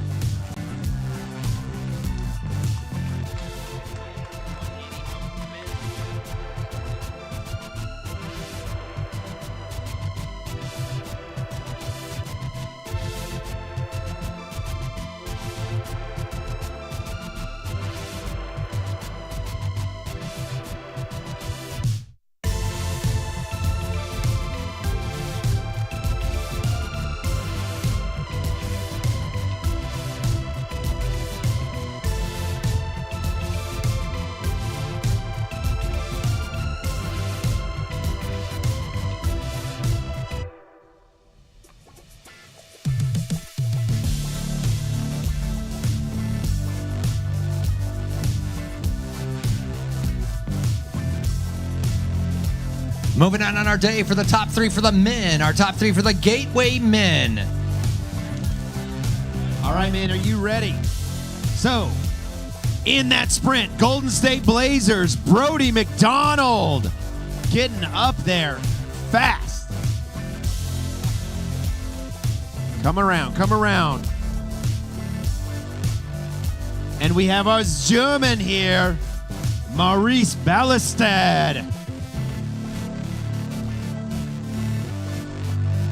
And the dominant team, the sprinting team, now the attacking team with Cadence. Richard Holick with an incredible attack and held him off. Coasting to the line. What a move. Here at the Giro del Montanga. One of my favorites of the 40th annual Gateway Cup, your top three men. There we go.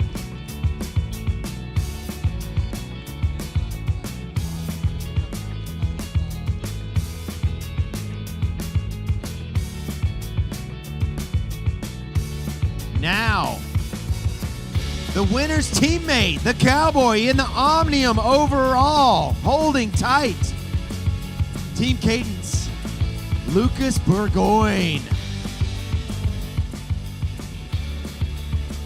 He holds on to his lead by a solid 9 points.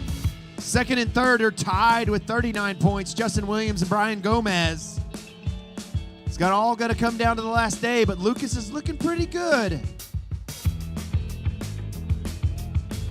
Nice work, everybody.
Final results right now being calculated for our American Criterium Cup as riders on the inside figuring it out as our ACC podium will be coming up in just a minute.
ACC podium coming up in 2 minutes. 2 minutes for our final points, final calculations.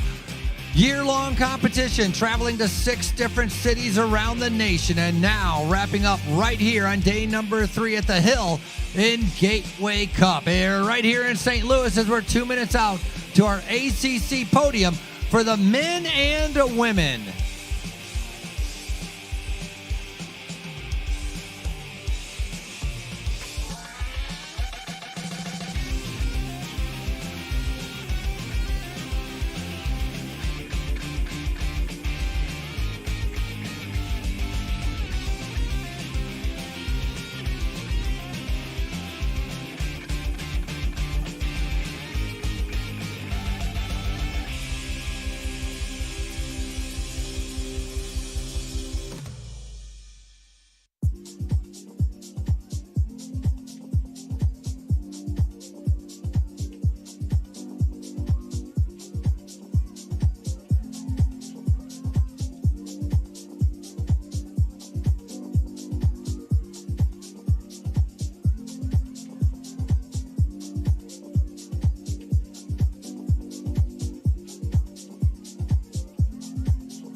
Thank you for your patience. Got it figured out right now. We're going to start with our women.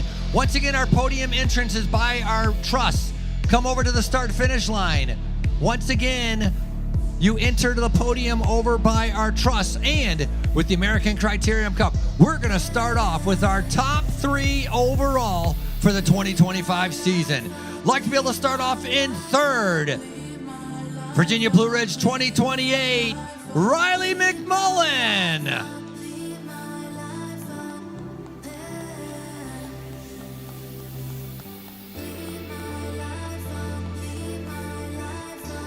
Six different cities finishing up here in St. Louis. McMullen in 3rd.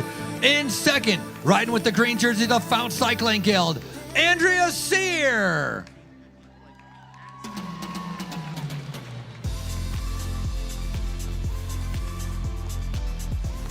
And your champion for 2025, riding for the red jerseys of Butcher Box, the Swiss rider, Aline Seitz.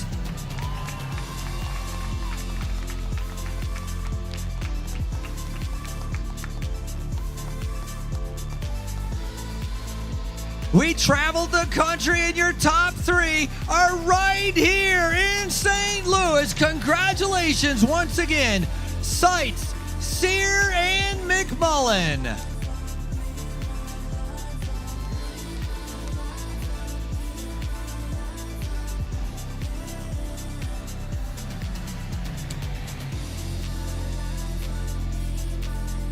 Force it, force it.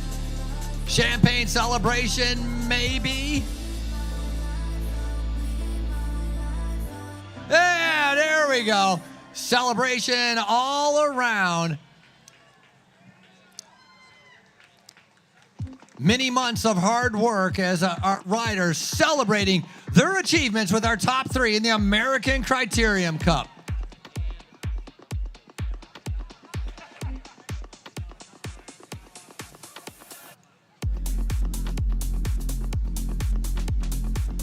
Moving on to our sprint competition in our ACC women. Like to be able to invite back up to the stage Virginia Blue Ridge 2028. Well representing, wearing the green jerseys from Moo Cycling. Please welcome again the New Zealander, Riley McMullen.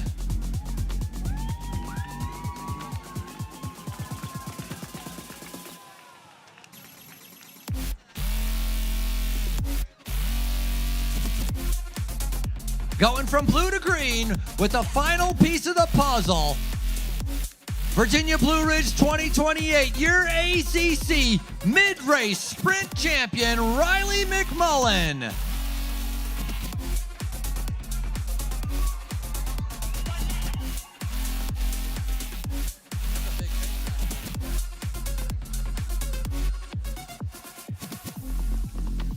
Every winner gets a bottle of champagne as we're continuing a celebration.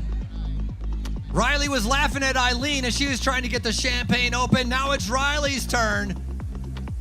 They have leg strength. They're not having the arm strength. And there we go. Congratulations once again, our sprint competition. Now we're going to be having a very crowded stage because this is our team competition. We're going to start off in 3rd with the green jerseys in our team competition. Fount Cycling, come on up.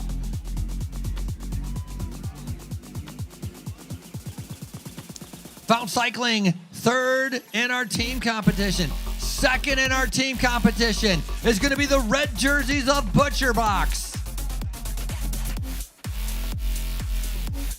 Fount Cycling coming out of Washington. Butcher Box coming out of Boston, Massachusetts on the East Coast.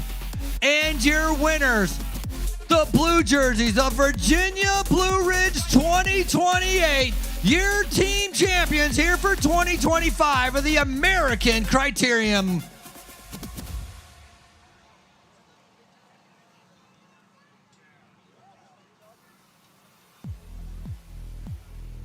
What a great photo. Pictures all around. It's all smiles at the end of the season as your top 3 teams are on the podium.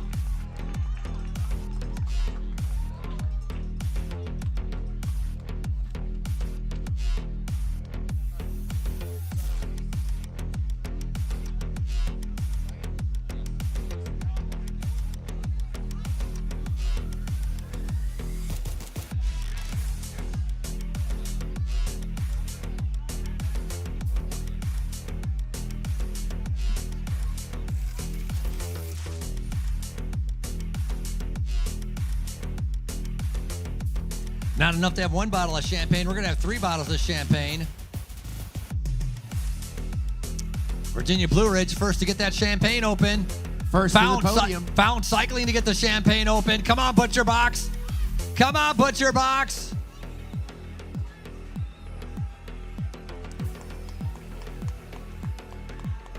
Somebody help her. Somebody on the team help her who knows about it.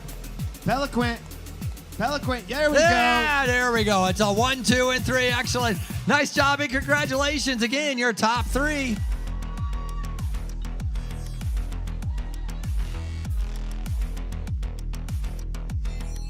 So over 6 races throughout the year, these are your overall female team winners. A big thank you to Renaissance Financial sponsoring all of our junior races. Haro as well. Moving on to our men. And again, you enter onto the podium right underneath the truss. Your American Criterium Cup men's podium coming up right now. So our men, individual men, in third, Legion of Los Angeles, Daniel Summerhill. Bring it up, Daniel. Come on. All right, second place, Golden State Blazers. Second place today, Brody McDonald.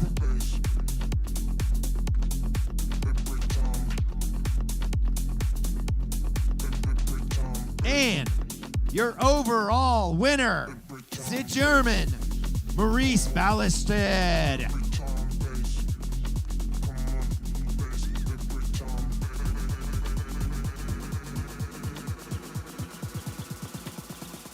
This is your ACC overall winners.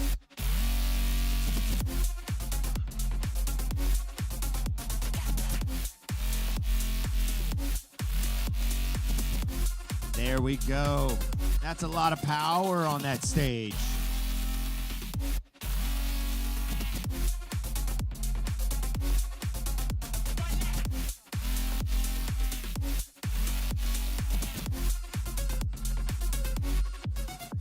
There we go, with the checks, with the smiles. Don't forget to smile, Daniel. Don't forget to smile. It's been a long year. It's okay to let that steam off. There we go. Nice work, gentlemen. Showing the consistency all year long.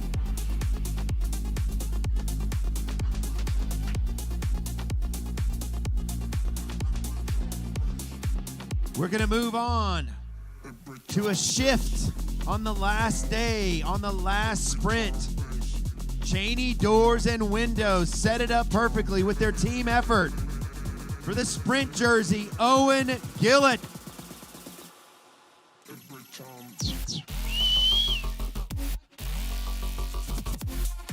There we go, the man.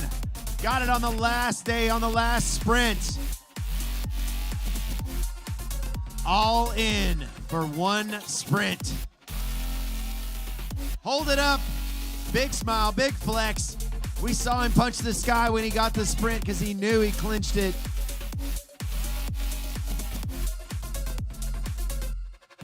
That's right. Put it on. Put it on. Put it on with pride.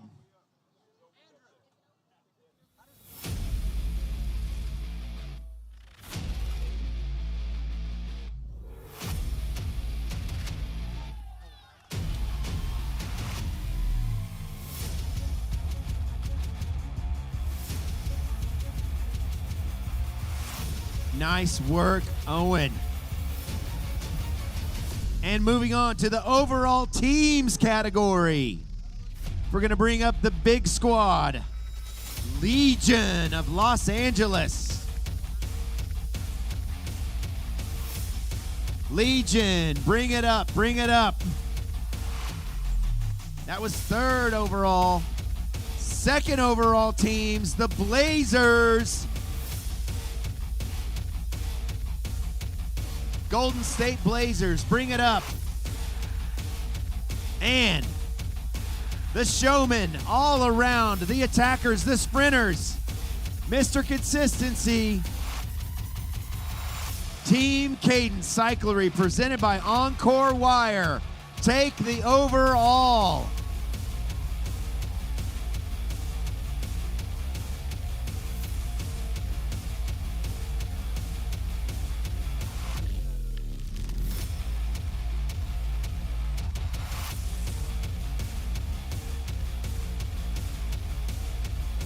Bring them in, big smiles, great teamwork, great everything.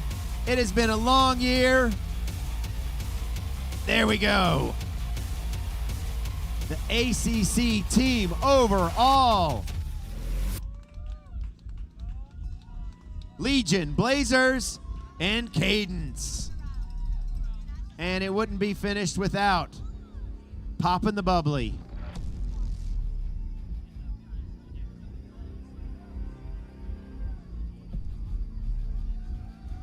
There we go.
All right, thank you everyone for coming out.